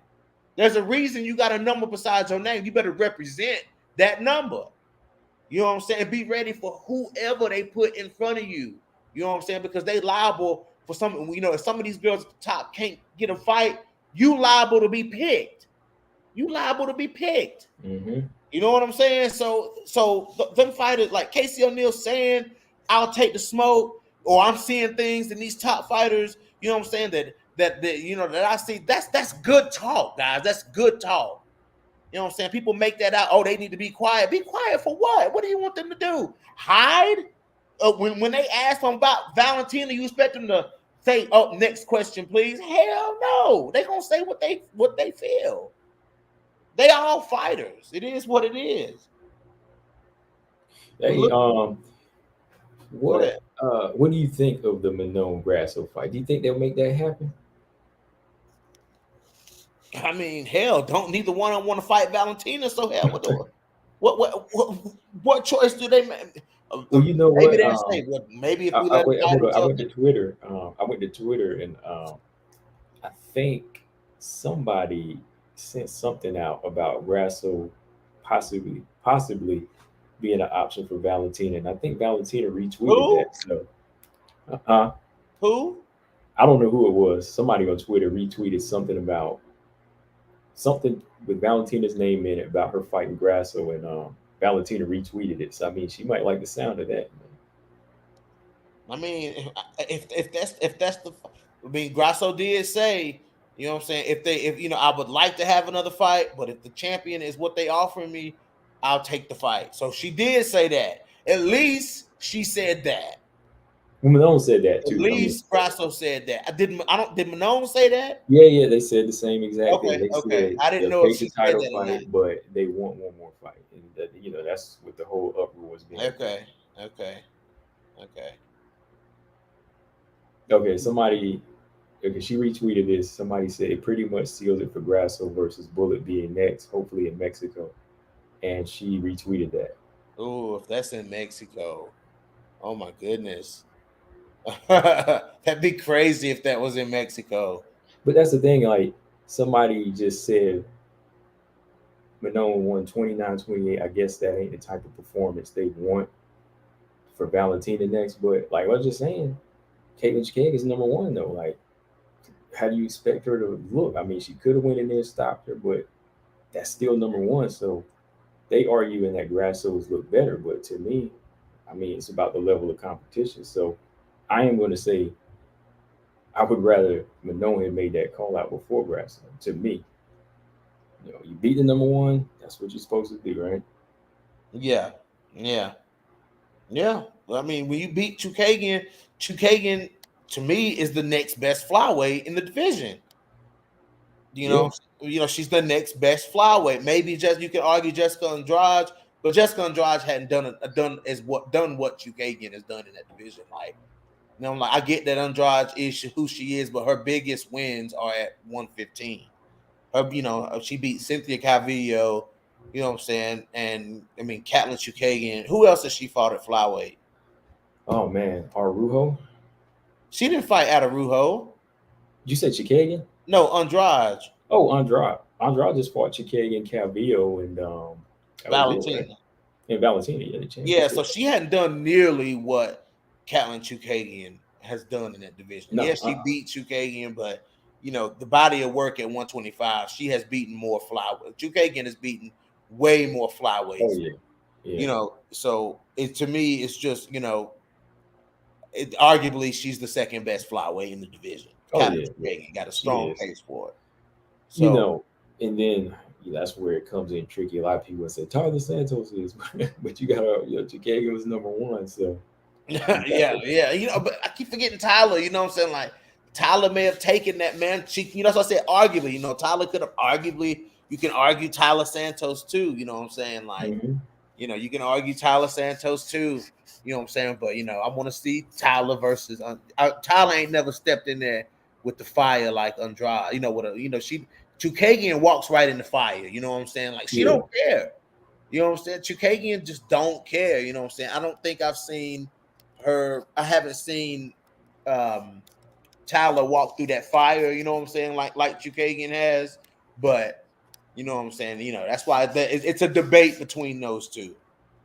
You know, I can't just say Tyler's the only one with that good balance. I mean, you got to say Chikagian's got that confidence too. You know, she's definitely got to be the one that got that I don't care mentality. I'll do it. Even when she's fighting, like she's confident in her style. I mean, she's in there working, so I got to put her up there as well. Yeah, absolutely, man. Raina asked this question. She said, I think, or made a statement, I think Grasso gets more hate for ducking Manon than, I guess she gets more hate for ducking than Manon because she's been in the UFC longer. Do you think that's true? Yeah, that can be. Yeah, that's true. Yeah, like I'm giving Grasso the flack too. You know, Grasso gets smoked too. You know what I'm saying? But you know, once again, I still have to say, you know, Grasso wasn't fighting the number one contender though. She was fighting number 7 contender, somebody below her. Her spot was on the line, not at Araujo's. You know what I'm saying? Manon had more to gain in this fight with Chookagian than Grasso did. Manon had more grounds to call out Valentina than Grasso did. Yeah. You know what I'm saying? And she let it slide. She let it slide, man. I was like, what? Like first when Grasso did it, I was like, come on, man. And then we get to Manon and she did the same thing. Come on, man. You know what? Valentina in 30-20, Valentina in 50-45, these girls already. Sometimes I'm looking at the body language of these fighters. I think stuff is being discussed behind the scenes on how they're supposed to answer sometimes. Like I think their trainers, because it seems so rehearsed. Well, hold on, yeah, because trainer / partner, that's Manon's. So to me, it's kind of like with him being in charge of her, he's probably saying, look, if you don't look this way, we're gonna have to get another fight because this is serious. You know what I mean? So she kind of wants to say it, but then it's like, let me throw this out here so I don't completely make him mad. You know what I mean? Like, because we don't want to jump at the opportunity if we ain't ready. Like, I'm looking at all of it. I'm just looking at the body language of it because like, when she answers, it's like she wants to say it, but it's like they just can't do it with this type of performance. That's how I looked at it. I'm just looking at it. It ain't no cover. I'm just saying. Like even for Grasso, man, I don't know, bro. I don't really know what to say about it. I don't know what to say about it, man, because it's. I'm ready to listen. When it comes to fighting somebody like Valentina, I don't want to see people that really don't want to get in there. You know what I'm saying? I don't want because then we get a Liz Carmouche style fight. Because if a fight with Valentina, if Valentina can be boring, she will be boring. You know what I'm saying? Yeah. You gotta pull the fight out of Valentina like Taylor Santos did in order to see an exciting fight. If the fight can be boring, Valentina is okay with that. You know what I'm saying? Like I want to see people who want to get in there and push the pace on Valentina and you know what I'm saying, make the fight interesting and make Valentina actually defend her fucking belt. Like that's what I want to see. Yeah. You know what I'm saying? I don't want to see people who don't want to be in there. You know what I'm saying? But that's, and everybody's like, well, Jennifer Maia didn't, you know, she made some mistake. Yeah, but she wanted to be in there. You know what I'm saying? She wanted to be in there fighting Valentina. You know, Tyler Santos wanted to be in there fighting Valentina. That's what I want to see, man. I just don't want to see these people who don't halfway want to be in there, because that further creates the narrative of, oh, there's no skill gap when there's no competition at 125 pounds, which is a lie. That's a lie, man. Yeah, there's competition. There's definitely competition. Yeah. Valentina got them scared though, dude. She got a lot of them scared at 125 pounds. I didn't want to believe that at first, but now I wholeheartedly believe it. No, man, it's been something that's been backed up many a times. I mean, you don't really see it until somebody is forced to be in there, and then you actually see the fighter in front of her. You know what I mean? That's when you really start to see it. But then you start seeing it when certain fighters didn't make weight, or they just didn't show up, or they don't answer the call for the fight. But I think it's more to it than just being scared of her. I think certain fighters, when they get to a certain level, they don't want to blow that risk, because this could be a one-shot thing. You know what I mean? They don't want to work their way back to the top. So they kind of want to draw it out to get the perfect opportunity. But it don't always work that way, but they trying. I don't know if he's going to let that fly though right now, because Valentina needs a partner, and I think she's getting hungry right now, man. Like, what do you think about Valentina? Like, do you think she'd be cool waiting until somebody decides between Grasso and Manon? Nah. No, I don't. She wants somebody to fight now, right? Yeah, Valentina wants somebody to fight. I mean, Valentina has said on multiple occasions that she wants to be an active champion. Yeah. That if she's not injured, if she's not facing any injuries, that she wants to fight. And as far as I know, she ain't facing no injuries. Like Valentina Shevchenko want to fight. Mm-hmm. And she want to fight often. So, nah, I don't think she's okay with waiting on anybody. She wants to fight. At this point, I feel like it's whoever say yes. You know? So, whoever looking good and whoever say yes. It's got to be a combination of those two. Whoever's looking good and whoever will say yes. Ranked, winning streak, accept the fight. All three of those have to go hand in hand. And if those ain't going hand in hand, then she ain't got nobody to fight. Right. And you know? Yeah, like I know she's chilling right now on vacation, but she probably was like, yo, like somebody gonna call me out, like somebody, they're gonna make this easy for the matchmakers. Let me get a fight. What do you think of this? Go ahead. James said not too many WMMA elite fighters. Do you agree with that? No. Did he say there's not too many? Not too many elite fighters in WMMA. Oh, yes, there 100% is a lot of elite fighters in WMMA. Exactly, yeah. Does he know what elite is? Tell him what elite is. I don't feel like just explaining it to him. Yeah, what's your definition of elite? Yeah, right. Valentina, that's his definition. I mean, damn, combo. I can rattle 10 fighters off the top of my head. What about you? Yeah, I can do that too. I'm thinking of it right now. I can rattle 10 fighters off the top of my head right now. I mean, it just depends on what your definition of elite is, bro. I see a bunch of elite fighters. That I mean, across organizations too. Dude, I've been speaking of that. I want to ask you, bro. Is there any Chelsea Chandler fight news? That's what I want to know. Fighting who? I said, is there any Chelsea Chandler fight news? No, not recently. I mean, she's still training though. I mean, she's still in shape. Bro, I'm ready to see Chelsea Chandler fight, bro. Yeah, I am too. Bro, I'm ready to see her. I want to see her versus Maida Bueno Silva, bro. That's what I want to see. Oh, really? Wow, that's a good fight. That's what I want. I want to see Chelsea Chandler versus Maida Bueno Silva, bro.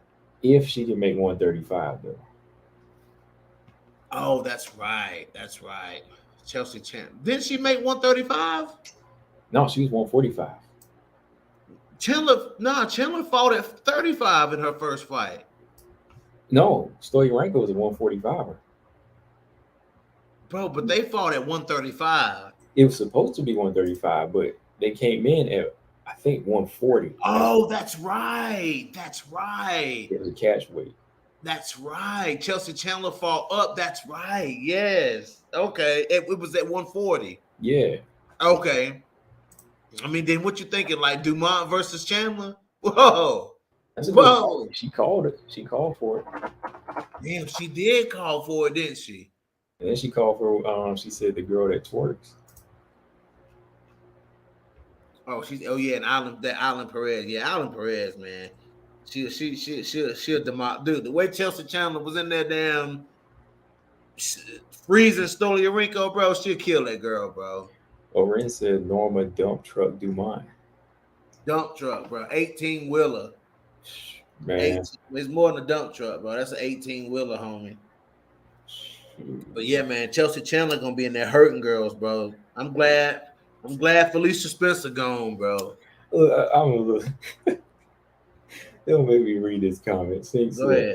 Ali Perez is the Walmart Dumont. The great value Dumont. Man, stop it, man. Thank you. Wow, man. Yeah. It is the Walmart Dumont. The Walmart Dumont. Wow. Hey, when I need stuff at Walmart, I go to Walmart. So, what you think about I versus Murphy, though? I versus Murphy. I mean, not I versus Murphy. I don't like that at all. Murphy versus Andrade. I like the fight, man. I like it. I think it's gonna be. I don't think it's going distance. Whichever way it goes, I don't think it goes. I think Andrade has that power, but Murphy could make it interesting with her striking. I think, man, but she can't be taking hits like she does, like in the past few fights, because Andrade, you can end it with one shot, man. Yeah, bro. Because Lauren Murphy get hit, dude. Yeah. Lauren Murphy get hit. Like, she get hit. You know what I'm saying? I don't know, man. She didn't get hit by Miesha Tate, though. No. Boy, I was so disappointed in Miesha Tate in that fight, bro. But Miesha don't need to do the flyweight experiment no more, bro. Like, she need to just let the flyweight thing go. But yeah, bro, she lost. She wasn't as strong. It didn't translate. Like, she wasn't strong at 125. Her punches didn't have no pop on them at 125. Like, it just didn't. It wasn't a good move. It was an unnecessary L to me. Like, she didn't have to go to 125 and take that L like that. You know what I'm saying? Like, that was just, I don't know. I don't know why Miesha did that, but Lauren Murphy, man. I mean, Lauren Murphy gonna have to be. Can she elevate and be that type of striker that? Because you have to beat Andrade with technique, bro. Like, you have to beat her with technique. Like, I've just seen it with Rose. You know what I'm saying? I've seen it with Joanna. Like, you have to be that. You have to be that fast, active jab. You know what I'm saying? That jab got to be on point. The footwork got to be on point. Like, are we gonna do? Can we see that from Lauren Murphy? Like, what does she do? Clinch her, put her size on Andrade? Like, what do we see here? Man, I'm looking at how the last few people beat Lauren Murphy. You have to be like physically strong, and I think Andrade is that. But like you said, to beat Andrade, you have to be technically sound. Right. Because even Valentina, like the way she was taking her down, that was all technique. Right. All of that was just like beautiful technique. So, well, Valentina, she showed me something in that fight, bro. The question is, does Lauren Murphy have that type of technique down to a T, where she could do something to disrupt Andrade? I mean, like, we can't be in that. We can't be in the experiment, no. Yeah, she can't experiment. She's got to be on it. You can't be trying stuff out against Andrade. I mean, look what happened to Lemos. Like, I won't say Lemos was Was Lemos trying anything out, or she just got caught? She just got caught, right? Yeah, she got caught, bro, because she was landing. Yeah. Her leg kicks and shit was landing. She wasn't doing too much hand striking, but her kicks were landing. You know what I'm saying? She didn't want to open that up for Andrade, but Andrade just exploded. James Perez says, so Tate and Rousey are elite. I think so. I think that Rousey was elite at the time. Rousey was definitely, at that time and that level of competition, Tate and Rousey were like unbeatable, almost. You know what I'm saying? Like Misha taking girls down, you know what I'm saying, and out wrestling Sarah McMahon in her prime. You know what I'm saying? Misha, if you look at Misha's pre-UFC, you know what I'm saying, like the fights that Misha Tate had in Strikeforce, those was some of those fights. Misha was getting all she could handle, you know what I'm saying. But Misha was known for coming back and winning fights. You know what I'm saying? That was Misha Tate's thing. You know what I'm saying? Like she never stopped. Like she was known for not so much technique but heart. But her wrestling was unmatched at that time. And nobody was out wrestling Misha Tate at that time. People outstruck her. She was in Strikeforce. Yeah, she was in Strikeforce. Yeah, like Misha was untouchable back then. And she beat Marlos Conan. She took the belt from Marlos Conan. You know what I'm saying? In her prime, she she beat Julie Kedzie was beating her up. You know what I'm saying? I think Julie Kedzie dropped her with a head kick in that fight. You know what I'm saying? Like Misha getting all she can handle, dude. You know what I'm saying? It wasn't until Misha and Ronda fought each other. You know what I'm saying? This is where they both was pushed to their limit. You know what I'm saying? Yeah, those girls were elite back then, bro. He said Prime Tate is elite. Yeah, absolutely. Yeah, like everybody at the top and that around the champion, if they got there to that level, they are considered elite in that division. Absolutely, dude. The way Misha went in there and when she beat Holly, dude, that was the peak. That was the pinnacle of Misha Tate's career to me. When she beat Holly, dude, man, dude, that was her best win. Like, because at that point, Holly was on top of the world, dude. You know what I'm saying? She was unbeaten. You know what I'm saying? In the she was undefeated, right? Yeah. Yeah, Holly was undefeated. Just knocked out. Yeah, just knocked out Ronda Rousey. You know what I'm saying? Like on the top of the world, man. And Misha went in there and was Misha Tate, old school Misha Tate for 5 rounds. Shit, she just needed one opening, man. That's when somebody can beat you for 3 out of 5 rounds and you in the last, 3 out of 4 rounds and you in the last round, you know what I'm saying, and you losing that round and then all of a sudden you pull off something like that, man, come on, man. That's once in a lifetime type thing, bro. Yeah.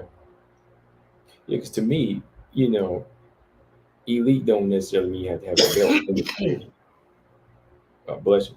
Say it again, my bad. Oh, were you sneezing? Yeah, I did sneeze, bro. Okay, yeah, I said bless you. But after that, I said I don't think it means you have to have a belt when we talk about the elite crop in the division. Right. Like 1 through 3 or 1 through 5. Those are the ones that fought to that top, and they're the ones that you have to beat to get to the champion. To me, I mean, call it what you want as far as gatekeepers, but those fighters near the top are the ones that stand out above the rest to me. So he said. So James Perez said at 125 elite fighters. I mean, okay, some of the best. Okay, let's name some of the best 125ers out there.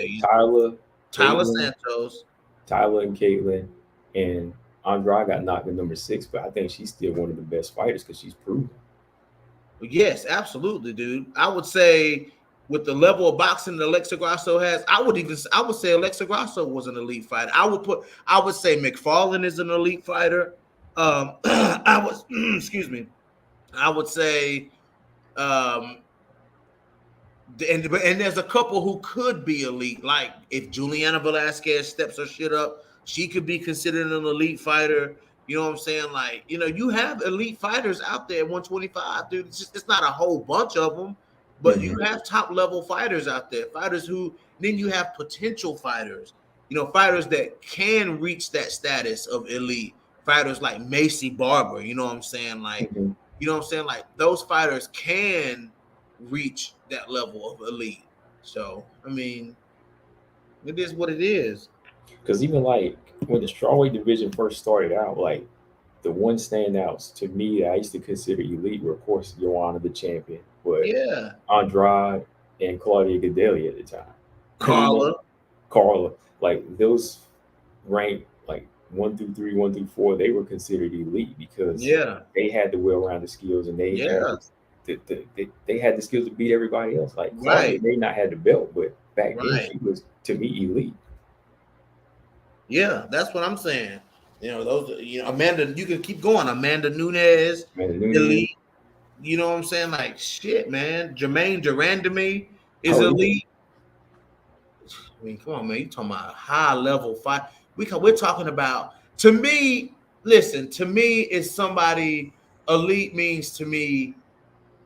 Part of it is their background. You know what I'm saying? Like, how long have they been this? These lifelong fighters, guys. These people who started doing this stuff as a child, and then now they're here in the biggest mixed martial arts organization in the world. You know what I'm saying? And they're competing, and they're ranked, and they're winning, and they're, you know what I'm saying, looking good in the octagon. That's what. I'm gonna use a name, Shane Burgos. He was never champion in the UFC. He never, and he went out of the UFC on a win. You know what I'm saying? The only loss he had in recent times was the war he had with Josh Emmett. You know what I'm saying? So um he's in PFL now, but I would consider him an elite fighter. That's elite fighters are able. Rory McDonald never held a belt in the UFC. He was still an mhm. elite fighter. It's crazy, man. I mean, the way Overend just said it this way, this is a good way to put it. Isn't elite somebody technically with a number? Because you think right, about it, everybody think about it like one of them movies, like everybody's trying to get to that next level. Like all these poor people outside, they want to be accepted. They want to get into this mansion, and they all have to fight for it. They all fight for a number. So right, out of this massive crowd of 40 or 50 fighters, if 15 can get a number and they get in that mansion to a certain level, they are either elite. exactly. And then And then it goes up and up and up from there. it becomes after you select those few, it becomes who can be the best out of that number. Right, You know right. what I'm saying? Mm-hmm. All of them are elite. It becomes who can be the best out of Mm-hmm. that. The ones who rise above the ranked contenders are the best of the best. Mm-hmm. You know what I'm saying? Those are you like Tyler Santos, Callum Chukagian. Those are the best of the best in that division. You know what I'm saying? Across the board. You know what I'm saying? And then you go and look at some of the Bellator flyweights. You know what I'm saying? And then those will be your next best set of your flyweights. You know what I'm saying? Of the best, some of the best flyweights in the world. Mm-hmm. So that's how I look at it. Stink is trying to get blocked. He said, was Roxanne a elite? I would say yes. No, just play. Yeah, man, come on, wait. See, he throw me off. He throw me off. Like, would I consider her like elite? Now you really breaking it. Oh man, I mean, Roxanne Modafferi, man. Listen, Roxanne Modafferi showed her level. You know what I'm saying? She showed that she can be competitive amongst the best of the best. You know what I'm saying? Like Roxanne never sank at 125. You know what I'm saying? Like when you rank the sink or swim, you know what I'm saying? For most of them, at least, except if your name Andrea Lee. I You know, guess for me though, it's like it's hard to give her that because she said she never wanted to be champion. So like to me, her mind frame to fight, it was just kind of different. Like right, was she there just to kind of teach or hang and give people a whatever test? But I right. was like, when she said that, I was like, can we call her an elite now? Or because that means she's never going to show completely up, right? But she never got beat out though. She may have said that; those were her words. But Roxanne never got beat out. Now, if she had lost to Macy Barber, you know what I'm saying, then she would have been fighting like the Montana De La Rosas, who was ranked at the time. You know what I'm saying? She'd have been fighting those fighters, but she beat people like Macy Barber, you know what I'm saying, and Andrea Lee. You know what I'm saying? She still swam amongst those people. You know what I'm saying? She Yeah. never got drowned out. You know what I'm saying? Yeah, she hasn't. Yeah, she hasn't. Like towards the end, I mean, she still hung in there. She still hung in there. Right. Right. Okay. Hold on. Wait a minute. Yeah, that's what elite is to me, and yeah, that's a pretty good definition for it. James said, "Get BJ off your live right away." Oh gosh. He Well, said, what "Give is me." Simon talking about, Stammer? Let me go scroll up. Oh, Okay. Simon said 135 Nunez. He must be talking about the Valentino fight. Oh yeah, he's stirring something up. Oh boy. Yeah, Zaman on his shit tonight. I see. Yeah. Oh, he's staring. He's stirring Stamina's. He ruffling Stamina's feathers, boy. Well, I give Allen. Well, I gave Nunes one. Did I give it 1, 3, and 5? Well, regardless, on record, she Go won back the and fight. watch it. I have to go back and watch that fight. Yeah, That fight was so close. You have to go back and watch it. yeah, you do. That's like that Macy Barber Miranda Maverick fight. Like, it's hard to talk about it if you're not watching it because that fight was so close. You know. Mm-hmm. Um.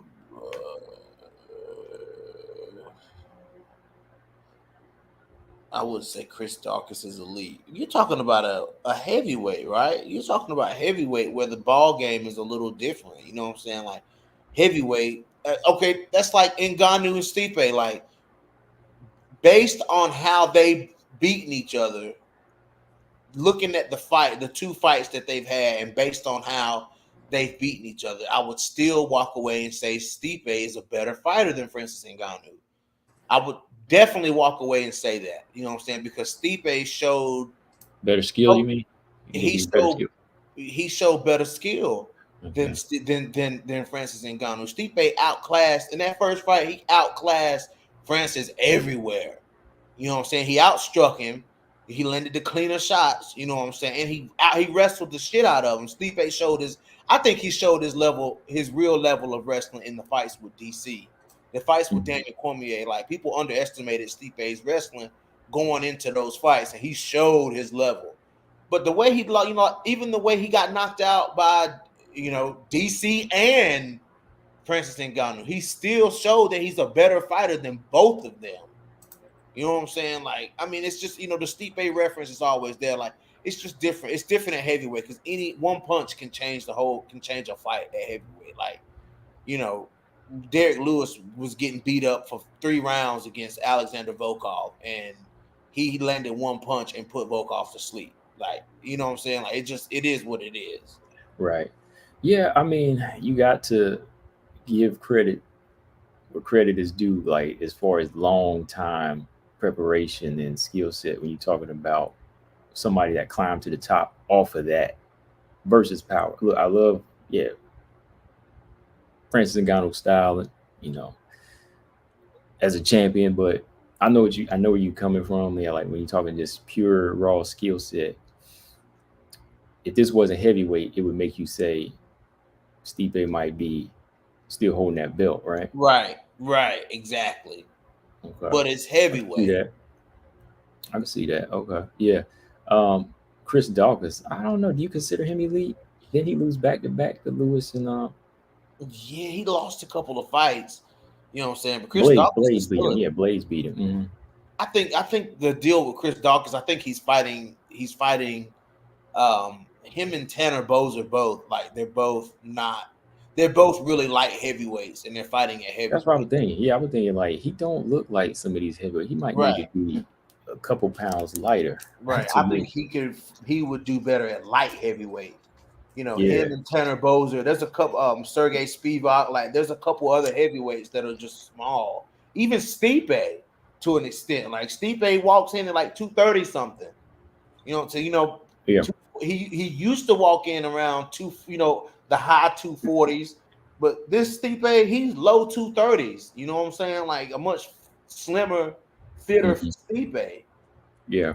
You know what I'm saying? So it's not like, I mean, then you have the hulking heavyweights like Ngannou and Derek Lewis and, you know what I'm saying? Some of these other guys who are just big as fuck. Mm-hmm. You know what I'm saying? Like, who?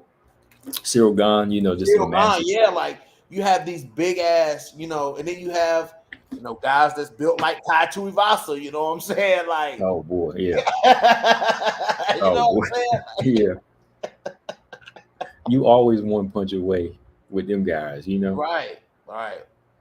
But you don't really get to see a whole lot of heavyweights show a skill set like Stipe shows his skill. Like like it was a treat to see fights like the trilogy between Stipe and DC, and when Stipe went in and fought, Ngannou that first time, because you could see diversity, you could see more than just power shots. I got to see Stipe, striking in the takedowns and using his strength and his top control. Right.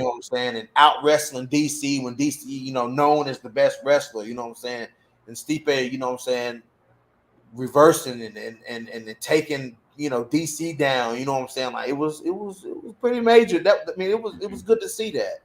So heavyweight is a different ball game. Let's talk about a lighter. Let's talk about welterweight. Let's talk about who would be elite. Kobe. Like, oh yeah, Kobe Covington. Gilbert Burns. Kamaru Usman. Those are your elite fighters at at welterweight. And I would throw I'll throw Jeff Neal in there too. Jeff Neal, yeah, Neil Magny, yeah, yeah. Those guys right there, that's elite. Like, not everybody's gonna have a belt.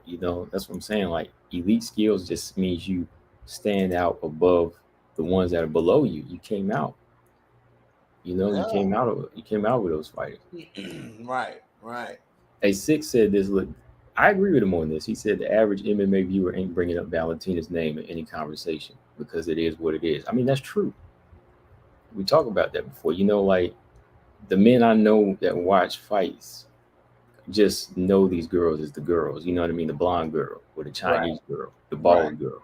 Right. The girl that had the big head in the fight. You know what I mean? Like, they don't refer to them with names because, the average man just ain't paying attention. I mean, it sucks. But, yeah. They all know Ronda Rousey, though. It does, man. You know what I'm saying? And always some chicks fight. I'm like, man, you don't know these chicks like that, bro. These ain't just some chicks fighting.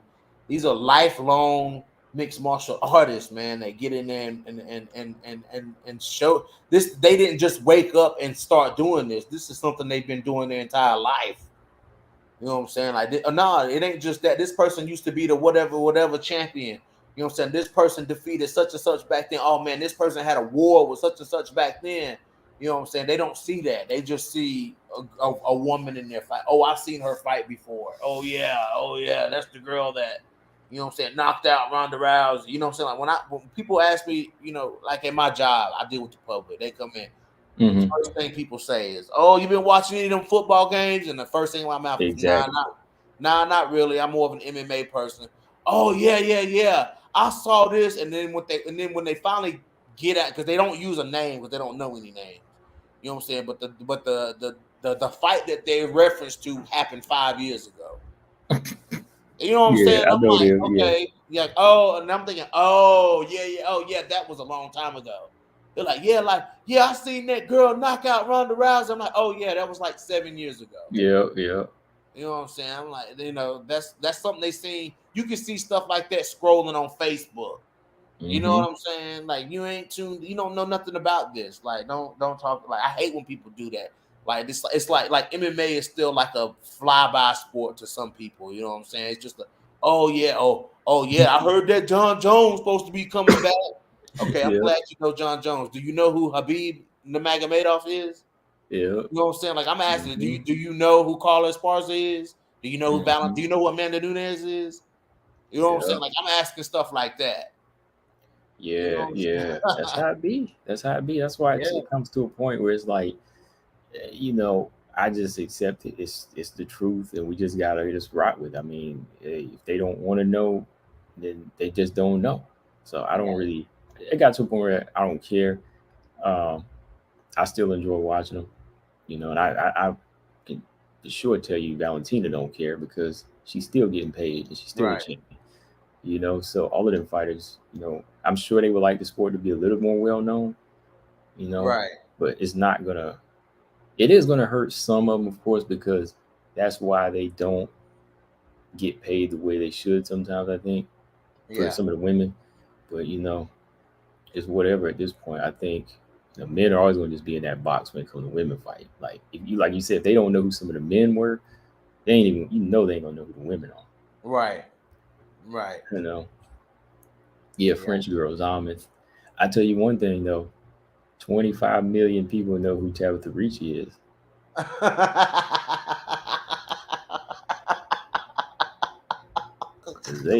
They Bro, played you right.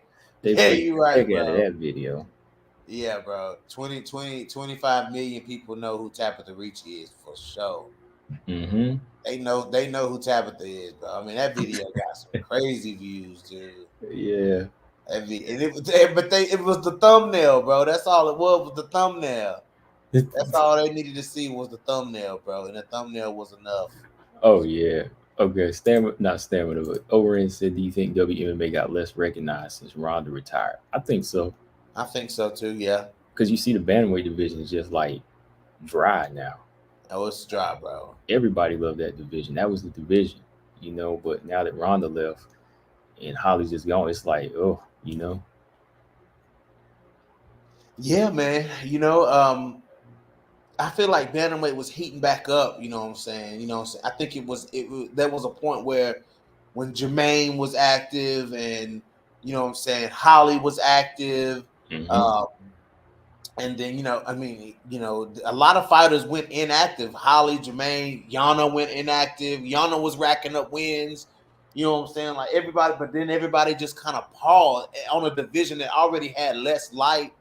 But everybody just kind of paused. Jermaine pregnant, Holly injured, Yana pregnant, I don't care what you say about Lena Landsberg, she's exciting. Lena Landsberg pregnant. Juliana Pena finally came back. Sarah McMahon was pregnant. Like a lot of these fighters was out. You know what I'm saying? Amanda Nunes was fighting at 135. I mean at Yeah. 145. So yeah, all you had was Irene and Ketlin. You know what I'm saying? Pretty much. That oh man, what you said, Kettler, man. It's like, dang, man, we ain't got nothing. Oh man, I mean, that's all you had was Irene and Ketlin. You know what I'm saying? They pretty was the much. only Yeah. two that We they know held it Irene down good. for a little bit, though. They held it down for us. Overend said, "Do you think Rose is more popular than Nunes?" Yeah, I think so. I think so. She got a movie out. Rose got a little documentary about her life out now. She's out promoting it. I think, yeah, I think she Well, is more see, but popular. everybody already know everything about Nunes. Yeah. Her and Nina Ansel put it out there. They put everything out there. But Overend, also, hold on. Overend said, "Do you think Chicago would KO Ronda?" Nah, I don't think so, man. Ronda would dispatch of Chukagian. She armbar the blonde Yeah, fighter. I'm sorry. she would armbar the hell out of Catlin.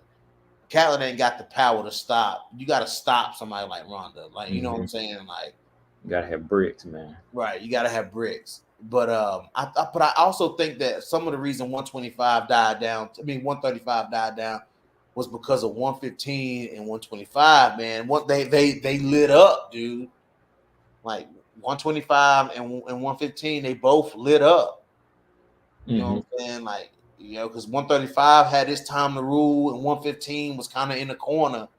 It wasn't that exciting. You know what I'm saying? They were small women, but then you got people like Andrade, then you had Wei Lee, you had Joanna beating people's noses off. You know what I'm saying? You started getting some wars, you know what I'm saying? Like some good, you had people like Mackenzie Dern come in, Macy Barber came in, you know what Yep. I'm saying? And then, so it lit up, and then you had 125. You know what I'm saying? Then you had fucking Valentina go to 125. Then you had people like, you had all these fights just start happening. You know what I'm saying? Like there was a lot of fights at 125 before people started catching on to it. And then people kind of caught on to 125. You Mm-hmm. know what I'm saying? Yeah, Yeah. it was and now I like it, man. I mean, I like the direction it's going. People think Yeah. it's dying, but I'm like, nah, it's like coming alive, man. Yeah. It's coming Like alive, dude. Sink said, read his second to last comment. Which one? You said Chicago would get subbed? No, not that one. Hold on. Oh, this one. I mean, if you think of it in the macro view of every fighter in the UFC is elite, but I think it's a different story when you compare them relative to each other. Yeah, There's that's what levels to we're doing. this shit. There's That's levels. what we're doing. Yeah, there's levels to it. Like we can say you have 30 flyweight signed to the UFC, but the elites are the ones that get the number Yeah. and get higher, you know? Like they're considered the standouts of out of Bellator, LFA, and all of that. But that's kind of like what is it? That's like just choosing the best, which out of like the whole world, nationwide, or out of the world. But even then, you still have to narrow it down, right? You Yeah. still have to narrow it down to see who's the best and which style is the best. So I think not everybody in the UFC would be elite. It would come down to those numbers. Because you see guys going, what's that one fighter, Blood Diamond, came right into the UFC and started losing, right? Right. Yeah. You know, because you can get signed premature. Tabitha Ricci, got to bring her up again. She came in, didn't necessarily mean she was elite. She was just a body that night. Right. And saw what happened to her that first time she fought. Yep. Was it Elise Reed? Man, can't forget what Sarge did to her in her first fight, man. So she bounced back since then, but like sometimes you get a late replacement. Unless you Priscilla Castrator, you know what I'm saying? You got to make the best. If you lose that debut, you got to make the best out of it. You got to come back strong, but to make the best, take selfies up in there and say you was in the cage. say you got a chance to do it. Hey, Sink, I'm just being funny like you. He said, not Blood Diamond. You talking about fighters that got signed. I'm just giving you an example. Yeah. Hey, Steel Wolf said, hey, why do you think the pool of featherweights is not there? I think it is there. It's just that I think it's there. I just think that they trying to force them to do other things. You know what I'm saying? Like, they just trying to force everybody to fight. These other organizations. I think the pool of featherweights in the UFC is dead. You know what I'm saying? Because most of these other promotions, they have a dedicated featherweight division where it's not fighters moving up and down. These fighters are featherweights. You know what I'm saying? I tell you what, I tell you why they're not there, because they're ranked in the bantamweight division. You got Norma ranked at number 13, and she hasn't fought a bantamweight since. Then you got Josiane Nunes, who's fighting the bantamweight in January, but for some reason she's ranked number 15 at 135. Norma Dumont fought 3 fights at featherweight, but she's ranked number 13 at bantamweight. Yeah, that makes no sense. Yeah, just say that out loud a couple times. Even the Dana White, say that out loud a couple times. Does that sound right? She's fought more than 3 fights at 145. No, I mean like back to back. Oh, okay. Yeah. Yeah, like the last 3 were back to back, but yeah, she started off at 145, so she fought like 4 or 5. Yeah. Yeah, they need to stop that. They need to stop that. That's what you call a bullshit ranking. That's what you call a BS ranking, not Casey O'Neill getting that number 10 spot over Mason Barber. That's not a BS. Oh boy, they love to hate Casey O'Neill. Boy, y'all, you too, Combo. You love it too. Man, yeah, there ain't nobody hating Casey O'Neill. You love I'll turn one of her fights on right now, man. You love to hate King too. Ain't nobody hating. I'm just checking her. That's all. Like, and then even then, I am checking her, but I'm not hating her. Like, I watch her fight. But that made you mad when she said that about Manon, didn't it? Though. Hey, why you said that message came through quick today? Didn't it? That message came, but that thing been stirring in your damn system, boy. I ain't gonna lie, because I was driving too when I did that. I said, man, give me this. I said, let me pull up this IG. I'm gonna send him a message. Like, you heard what you said, though. Y'all, everybody want to come at me about it. Everybody want to go at Casey O'Neill. She said it. You know what I'm saying, Casey? I'm just piggybacking off of what she said. Okay, yeah, you did, and like I got both. I got video coming. I just didn't put the video up, but I'm gonna put it out now. So. I broke both of your names up in it. So I know you did. I know you did. I was like, Casey, you see something, but seeing something ain't the same as actually capitalizing. That's all I'm saying. I'm like, Casey. I'm just saying. The King said that this fight exposed that this fight shows some holes in Manon Fiorot's game. That's what the king said, guys. I can't. Those were her words. Her But think words. about it.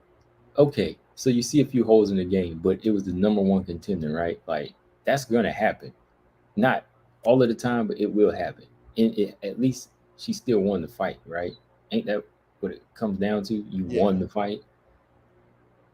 Like everybody has holes in their game, but it's about being able to make adjustments and win the fight, right? Yeah.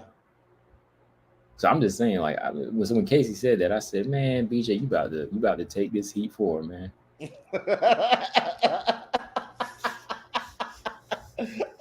I mean, it's okay to feel some type of way about it. It's because it kind of was like a jab. It was. It was. But Manon done jabbed at Casey O'Neill too, though. You know what I'm saying? Manon done jabbed at Casey O'Neill, dismissing Casey O'Neill when James Lynch asked her about Casey O'Neill. Just kind of like right to. She was right to because she's in a different place right now. So if it's okay for Manon to say what she said, it's okay for Casey O'Neill to say what she said. Casey O'Neill's like, okay. I'm not saying Casey can't say anything. It's the fight game. So I'm gonna give my opinion. I mean, I'm not saying I want her to keep her mouth shut for real. Like figuratively speaking, I might say, "Shut up, Casey." I might. Yeah. I would say that, like a fan would say that, but I don't really want her to because we need entertainment. Like Casey O'Neill needs to keep talking. I mean, it makes the game entertaining. So. King. She's still wrong though. Nah, she ain't wrong. She ain't wrong.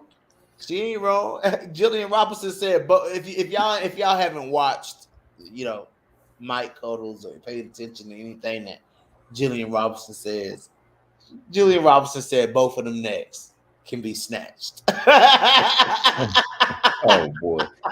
Jillian Robinson said both when she was asked about what did she think about Manon versus Catalyst? She said both. I finished them both. Both of those necks will be caught.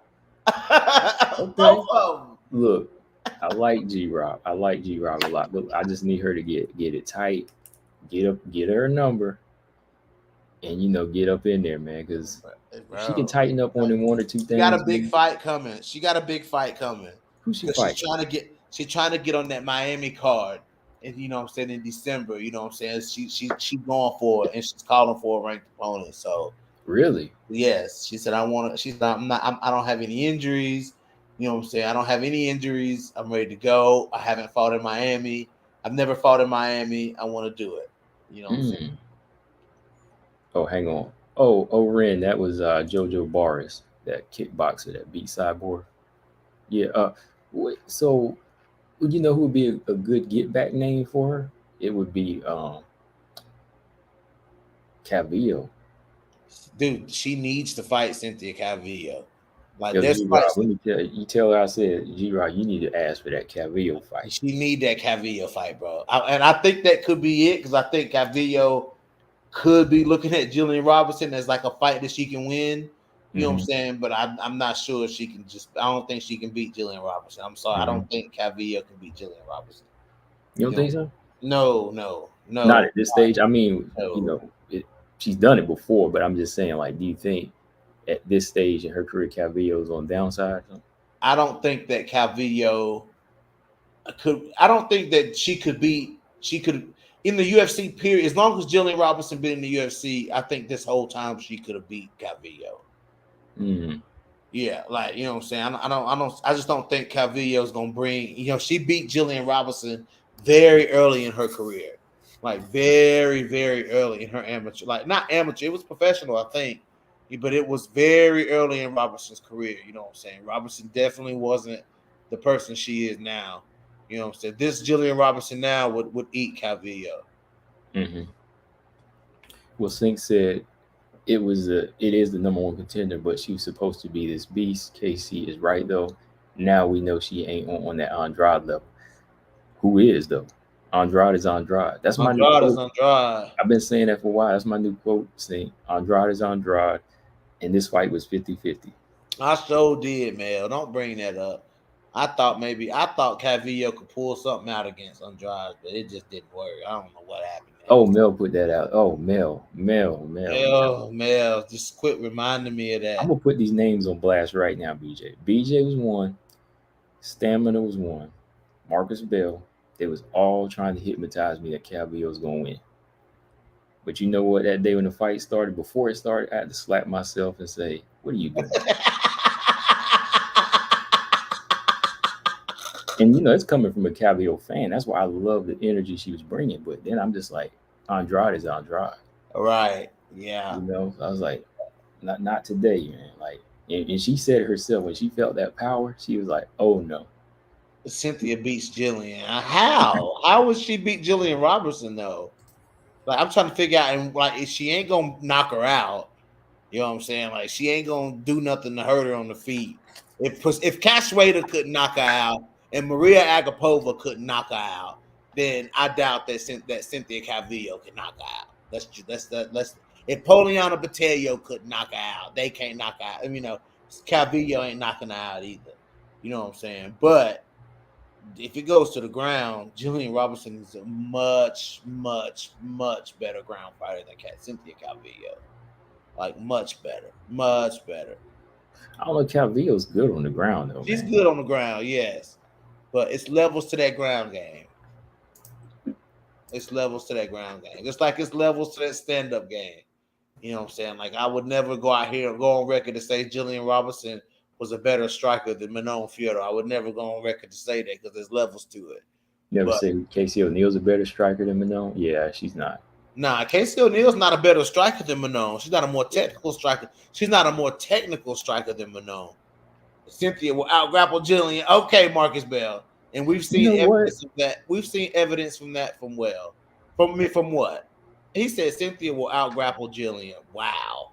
I would want to say that, but the thing is, Calvillo, I like her, but she tries to box a lot now. Like, when she came in, she was a good wrestler and a grappler. Like, she was getting takedowns and getting work. Like, if this was maybe 2019 or even 2020, I would say Calvillo could beat Jillian Robertson. But she's kind of been striking more now. Like, she hasn't really been going for the takedowns like she used to. And Jillian Robertson, he said Calvillo better striker and maybe better wrestler. Maybe BJJ is for Jillian. Is Jillian for sure.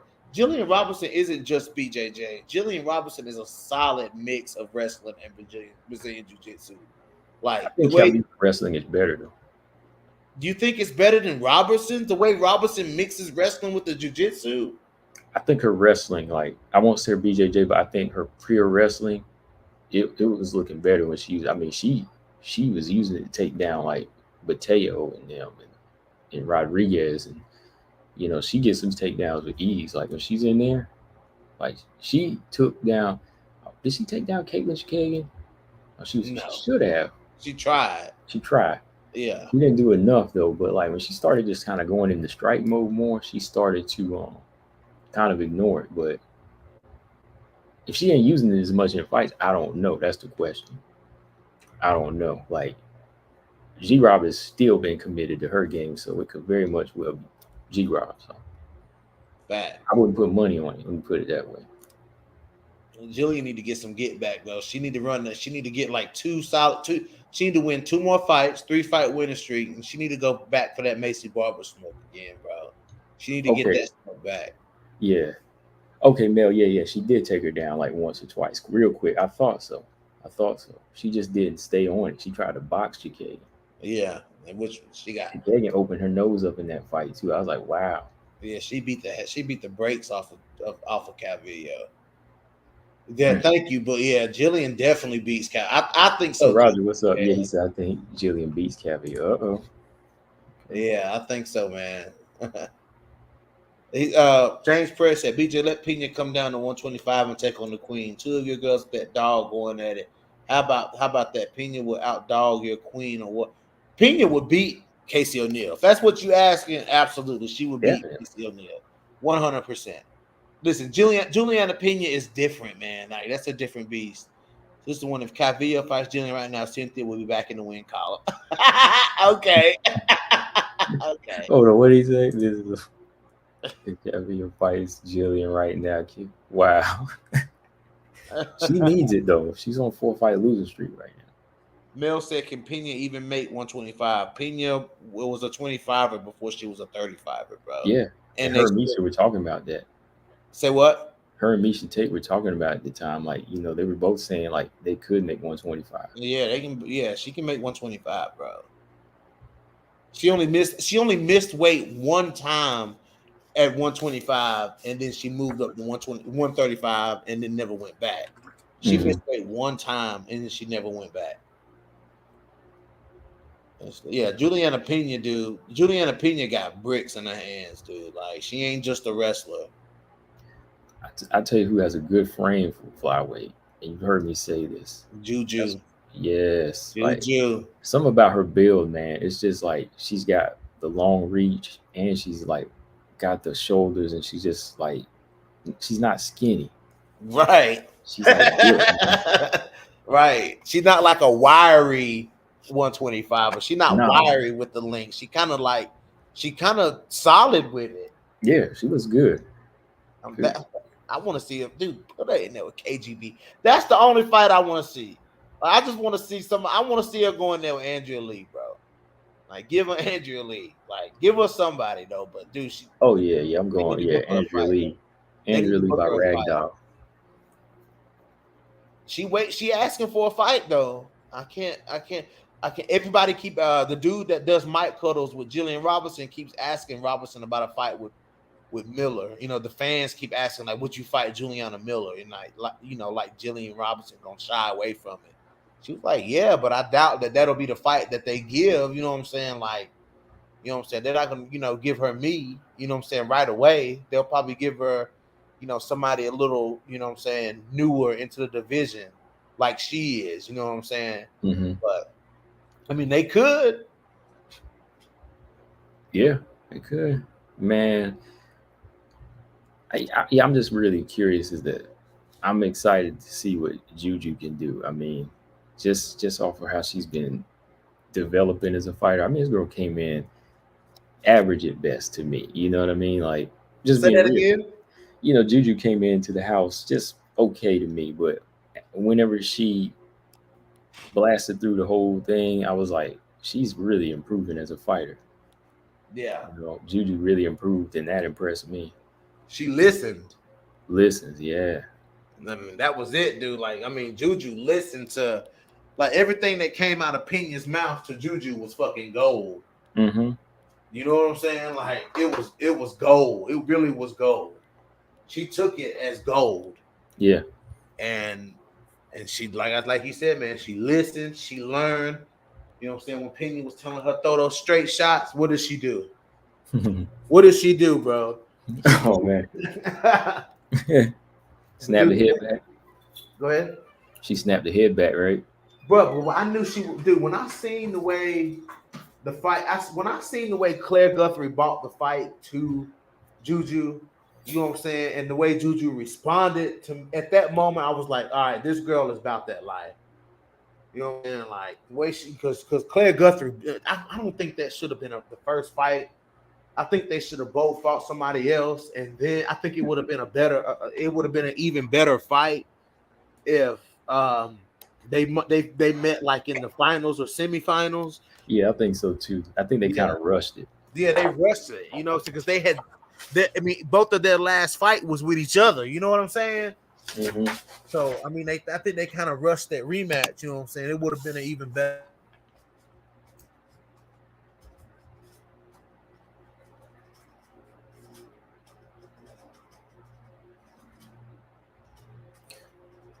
Oh, you still there, BJ? I see your mic got muted. Oh, my bad, bro. I said that that would have been an even better fight, but that Brogan fight, bro, she just fucking too. She made easy work of Brogan Sanchez, bro. Oh yeah. Oh, hold on. Mel said, "Did you talk about what you thought of Silva versus Paul?" Man, that fight was fixed. Y'all saw the angle. Y'all saw that angle, man, where Silva fell and he didn't get hit by a punch. I was like, man, get out of here. Oh, he didn't get hit? No, he didn't get hit. Like, there's a close up of the right hand. Like, he gets hit with a jab, and then like the right hand just airs by his cheek and he falls down. Bro, Clear as day. It's I clear as didn't see day. that. I gotta go back and see that. I gotta Yeah. go back and see that, bro. Ain't no way that shit happened, bro. Stamp fair text. Okay, 6 at Stamp has a good frame for 125. I don't know. I like to see her at 115 in the UFC. What fight? What does she fight at now? She fights at 115 in one FC. Yeah, that's what I thought. I don't know. I don't know if she could handle them girls like Tyler because she do be getting taken down. Boy, Tyler might pick her up on her shoulder, boy. I'm telling you, dude. What you think about Cyborg and Zingano? What you think about Kat saying she's guaranteed her title shot? What was it, about February or January? I'm ready for it. I'm ready because Chris came to the Paul and Silva fight with the shirt. It's the Cyborg versus Zingano on it. She's ready to go. So let's get it, man. Yeah, shit, I was surprised. I seen it. I said, "Oh, okay, Cyborg." She ready. This is plenty of time for even Cat to get her strength up. But they both, dude, they both was playing games with each other though. Cyborg was playing her games. Kat Zingano was playing her games. You know what I'm saying? They both was playing games with each other. You know what I'm saying? Because Cyborg could do that. Like she'll play her games and then show something like a shirt with them on it. You know what I'm saying? Like she'll do little shit like that, and Kat will do little shit. You know what I'm saying as well. They both will do little things. You know, they both doing little things to kind of get up under each other's skin. But the fight is inevitable. You know, the fight is inevitable for sure. All right, Mel said combo is Miranda still on your list? Yeah, I'm gonna still keep her up there. You can't stray away from them, man, just because they lose. Especially when one is questionable. You know, the Macy was questionable, and even the Aaron fight was like it seemed like an off night for her. And she bounced back with that win over Mazo. That was a good fight. If you take Maverick off of your list, I'll take Montana off my list.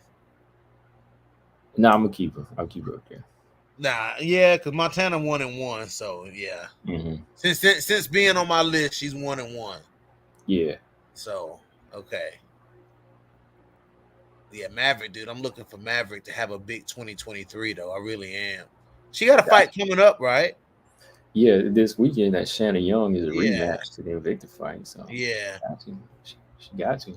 If she win this fight, I'm looking for Maverick to have a big 2023, man. I'm looking for fighters like Maverick and Montana, dude, because 2022 wasn't a year, bro. Like 2021 and 2022 wasn't the year for fighters like Maverick and De La Rosa and Robertson. Like 2023, all of them got to step it up. Like they all got to look good.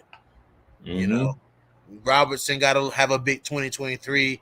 De La Rosa has to have a big 2023. I'm thinking Lipsky gonna have to have a big 2023. Mandy Bone gonna have to have a big 2020. Who is she fighting? Ji Young Kim? Yeah. Dude, I'm telling you, dude, they've been working the fuck out of Mandy ass though. I can tell you, they've been putting Mandy through the ringer, bro. Boy, they've been putting her in there with clubbers. No, I'm talking about her team. I thought you meant as far as giving her like heavy hitters because she's been fighting some heavy-handed people. Yeah, she have. Yeah, she really have, man. She's been fighting some clubbers, man. But Mandy, her team. She been working. Say it again. Yeah, she been working. Yeah, her team is putting her ass through the damn ringer, dude. You know what I'm saying? Like I follow her coach on Instagram. You know what I'm saying? I can't understand nothing they post. I have to hit the translate button. Mm-hmm. But yeah, they working the fuck out of it. I mean, every day, dude. You know what I'm saying? He got Mandy, you know what I'm saying, hitting mitts, working drills on the jiu-jitsu, you know what I'm saying? Like working on her power. Cause Mandy she ain't through like she ain't, I don't know what she posted something the other day, man, and I had the translator going and she was just talking about how she had to go to a sports what do you call it, sports psychiatrist? Really? Sports psychiatrist? They with in the PI? Yeah, she had to go work with them, man. They had to call somebody in that spoke her language. They got the people that speak all the different languages.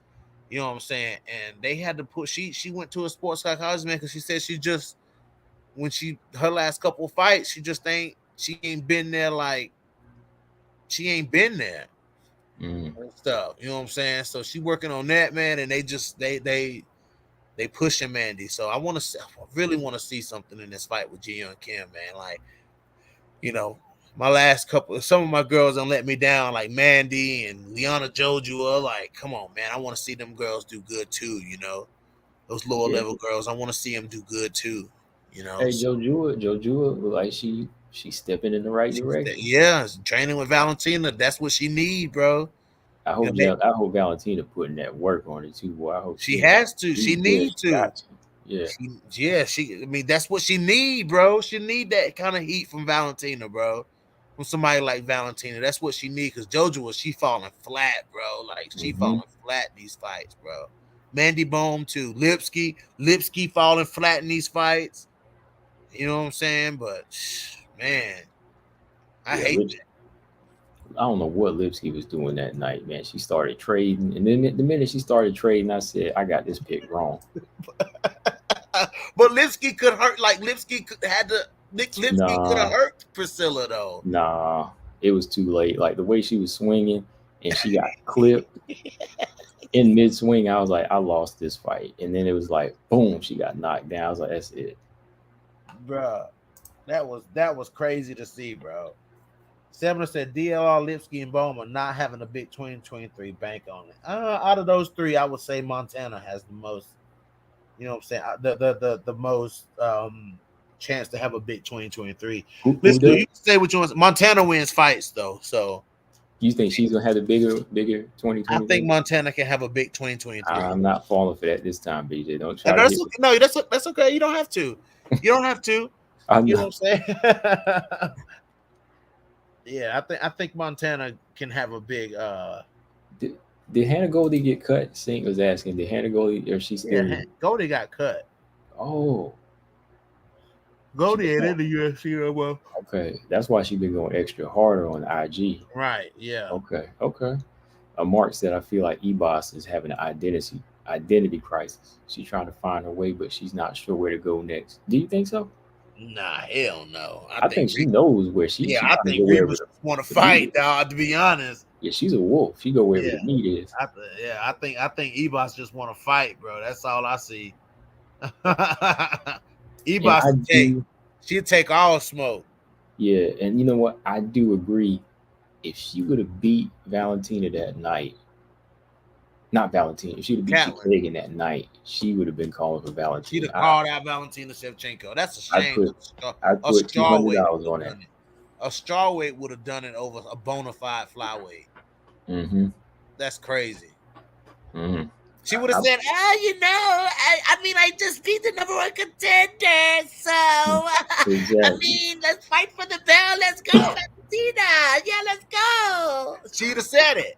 Oh, yeah. It would have been all kinds of shrieking in that microphone. Yeah.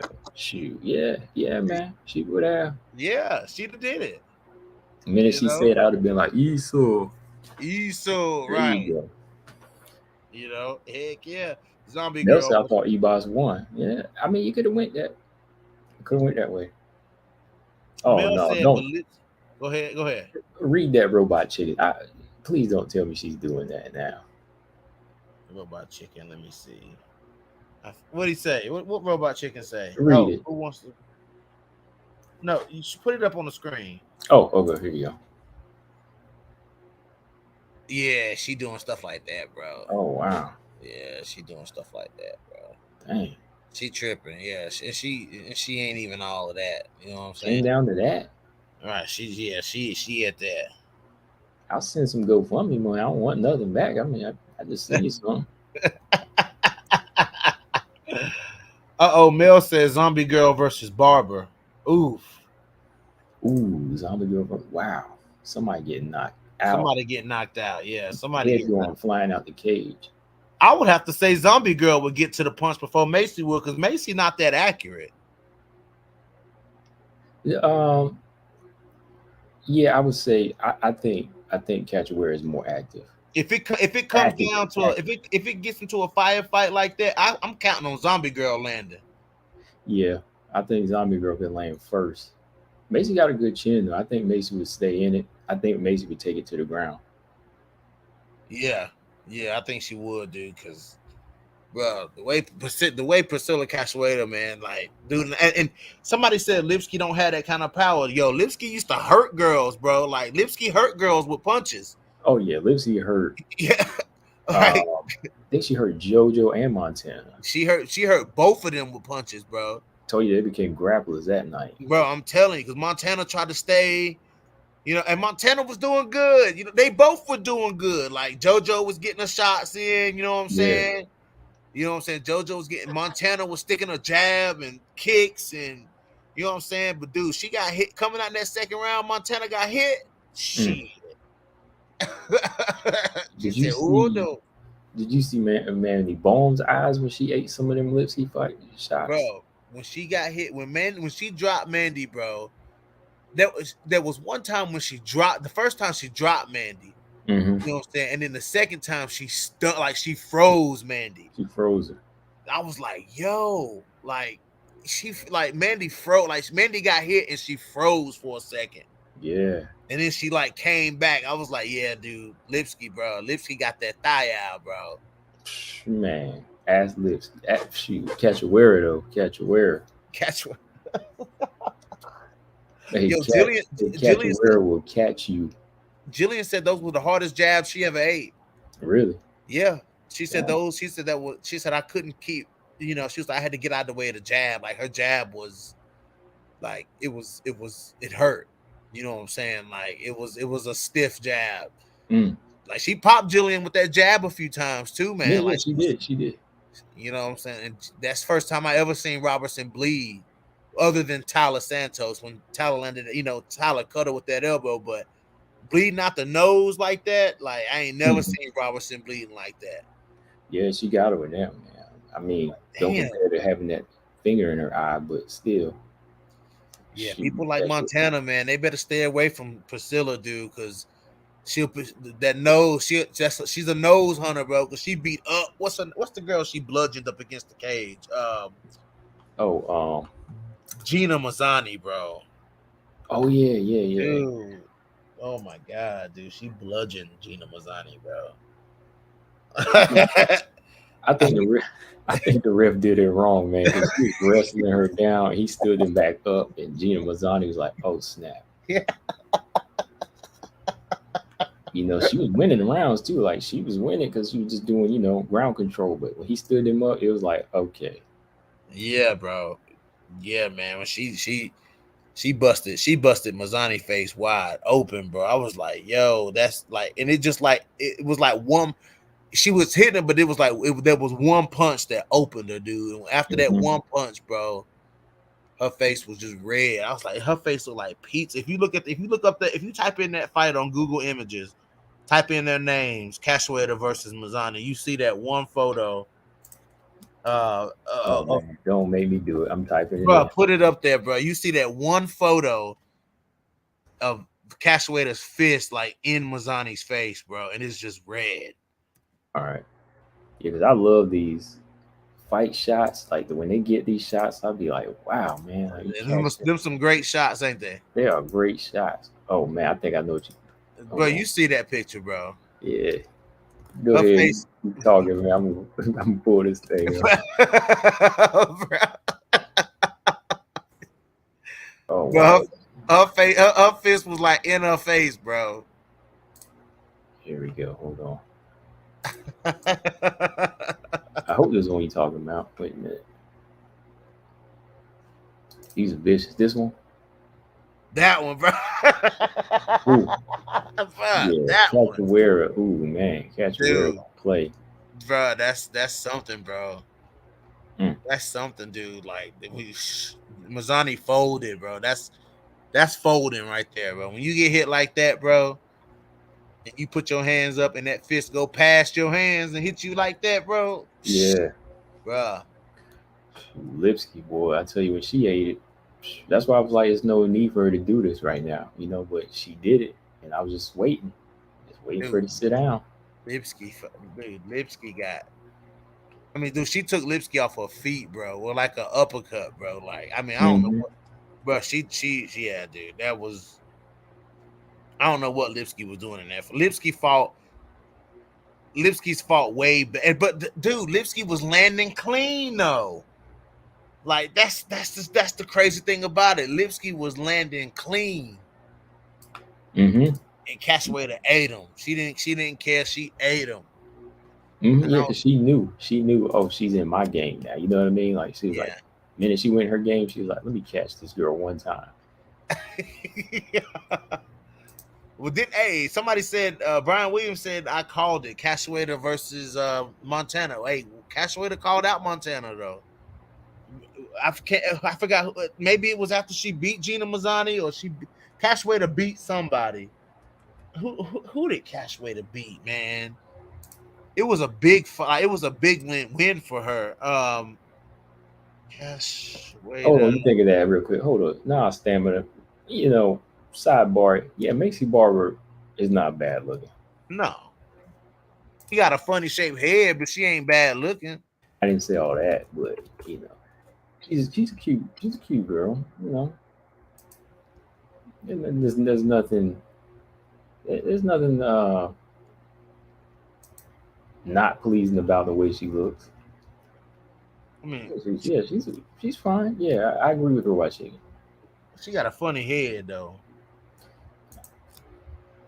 That's you, BJ. I don't know about that.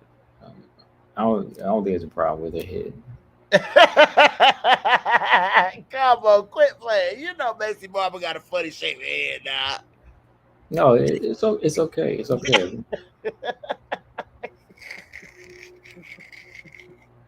Grasso not Grasso, but Barber got a funny shaped head, boy. She do. Oh, come on, man. She cute though. That's what it is. Yeah, there's no problem. There's nothing wrong with it. Sink said thoughts on Piedra's sister. Yeah, she's having an MMA debut, right? She looked like a fighter too. You know, Alex Piedra's sister. Yeah. Oh yeah. I heard about that. Yeah. Yeah. What's up? What do you think about him versus Izzy though? Oh man, I'm kind of leaning towards Piedra in this fight, but I think Izzy should be able to win this, man. But you never know, man. This Alex Pereira, he's just so dang, dude. Because essentially, if when they fight on the feet, bro, essentially it's kickboxing, and it's gonna wake up some very bad dreams Izzy's had. You know? Oxygen tank, you know. That was a bad knockout, man. It was bro, because when Pereira knocked him out, he knocked him out, bro. Yeah, he was winning too. Yeah. I thought, people actually thought Strickland was gonna beat him. I was like, nah, I'd put money on Piedra's gonna knock him out. Yeah, for sure. And then he stood in front of him too. I'm like, dude. Yeah, like playing patty cake. Like he had his hands up. Like I was like, what are you doing? What are you doing, bro? Like, stop. You know what I'm saying? Yeah. Dude, do you think that Hamza Shemaev saying he could take both of them, Pereira and Izzy?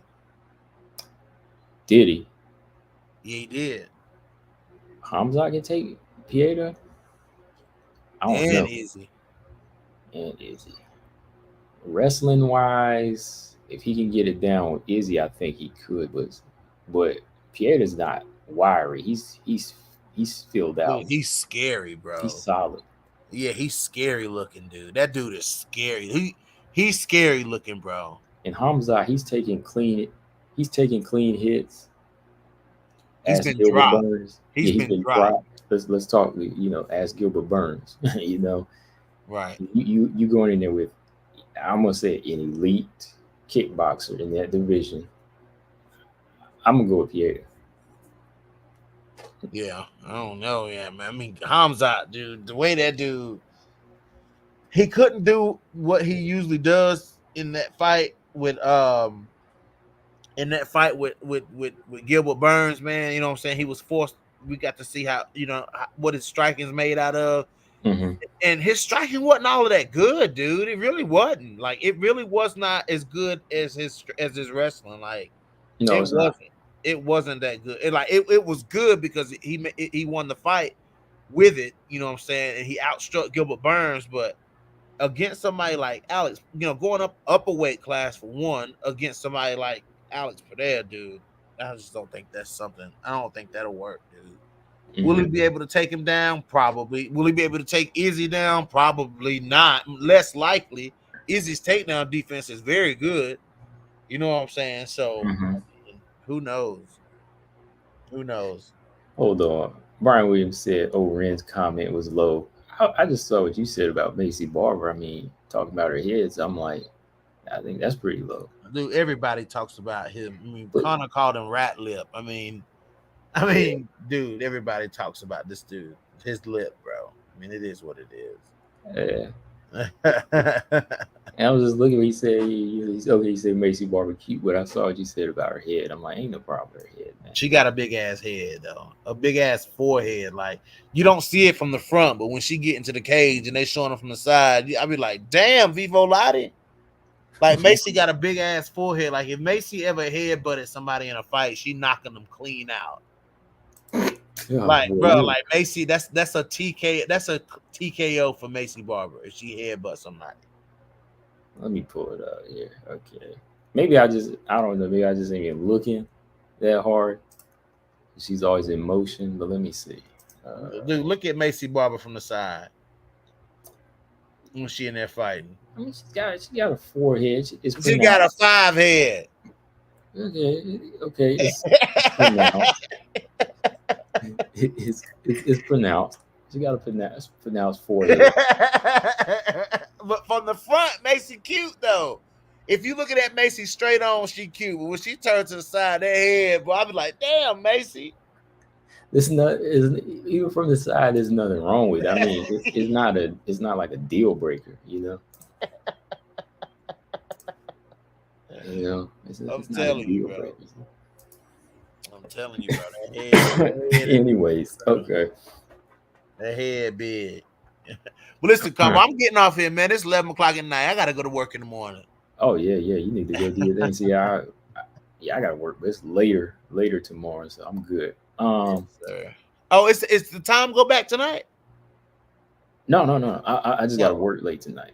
Later on tomorrow night. I know somebody brought up the time change coming up soon. I thought it was tonight. Stemmer said Macy's forehead finishes at the back of her neck. Oh, okay. Come on, man. Macy do got a funny head, but she's still cute though. She said funny. Come on, man. Funny. Like Macy's still cute though. She is cute, but that head is something else. Okay. All right. So I put the link in there. Make sure y'all subscribe to No Filter MMA. Appreciate that. He's gonna jump on tomorrow night, right? Yeah, I'm gonna jump on tomorrow night. Combo ran. You know, Combo ain't gonna talk about he gonna get on for an hour. Come on, man. It's 11 o'clock, bro. You started this podcast before 8 o'clock, dude. You said aren't getting on tonight, so I just said okay. I said the heck with it, man. I'm gonna just be on all over the place. Oh, Robot Chicken Wings. Yes, that's a good fight. That Shavkat Ramonov, whatever fight. Him and Hamzat Shemaev, that's a great fucking fight because that dude is a killer, bro. Yeah, that dude is a killer. That ain't going the distance. No, that's not going the distance, dude. I hate that they putting those two fighters against each other right now. I think that's one of those prospect fights that should be fought in the top 5. You know what I'm saying? Like, or a title eliminator or something like that. But yeah, for sure. All right. Well, yeah, I know you had to jump on tomorrow. What you doing, like 8 o'clock or something? Yeah, it'll be like 8 o'clock. Yep. Okay. Well, I'm tuning in. I will be there. Getting in work, but I'm gonna say something to make me mad. I'm gonna ask for a link. You already know what's. Don't even test me. I'm just letting y'all know now. If you don't want to hit a smoke, don't come to the show. Don't even click on the video. If you don't want to hear the smoke, don't click on the video because I'm bringing all the smoke. And I'm playing the Casey O'Neill video. I'm playing the video, the top video of 2020, the top soundbite of 2022. I'm playing. That's what this whole video gonna be about tomorrow. The top soundbite from 2022, because the king has spoken. When the king speaks, you all gonna listen. So, it is what it is. Okay. All right. Yeah, I heard him. He gonna play it tomorrow. He's trying to get me fired up again, but it's all good. All right. Appreciate you Yes, joining. sir. I'll holler at you later, man. I'll see y'all tomorrow. Later. Later. All right. Oh boy, listen to Mark Robinson. Oh y'all gotta stop it, man. You gotta stop it. All right. I am done for the night. That was 3 hours. Yeah, I would have got off earlier, but we just said just keep going. He'll come on tomorrow. So he'll do his show tomorrow. We'll be over there tomorrow. Yeah, Sing. I hope this fight stays intact. I hope so. I hope so. Oren said, why hasn't BJ ever said everyone will kneel to the O'Neal? Wow, yeah, he missed out on an opportunity. Kneel to the O'Neal. I know why, because it's never going to happen. He's never said it because it ain't never going to happen. It's never really going to happen. That's why.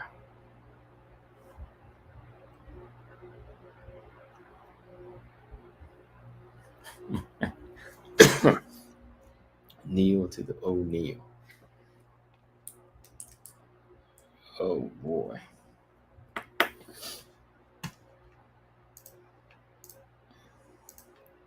All right. Let me close this stuff out here. Hold on. One more thing I got to do. Yeah, I hope these fights are on tomorrow for Saturday. I hope nothing crazy goes on. Yeah, because that's 3 fights. That's 3 fights. So we can't miss out. So hopefully everything goes through. Yeah.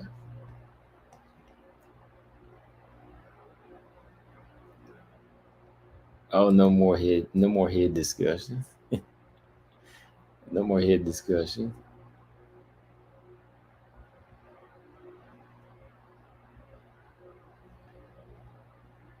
Not yet, Sync. We have yet to see. Overend said, when are you going live again? He is going. Well, BJ on No Filter MMA is going live tomorrow at 8. I'll be live Friday, 7:30. Yeah, I'll be live like 7:30 Eastern time. Over Inside J podcast. I appreciate that, man. Always. Even if you just listen and you don't get a chance to comment, I appreciate it. I really do.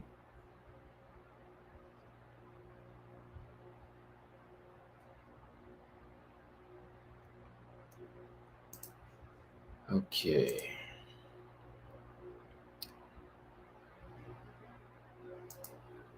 Let's see here. There we go. Okay. So yeah, make sure y'all hit that like button, like always. And shout out to everybody in the chat once again. We will do this again. It's always fun. Always something to talk about. Always. And if you haven't subscribed, make sure you do subscribe. That's the best way you can make sure you stay notified on what's going on. Always enjoy talking WMMA with y'all. Combo Breaker 99. I'm out. Subscribe. Peace.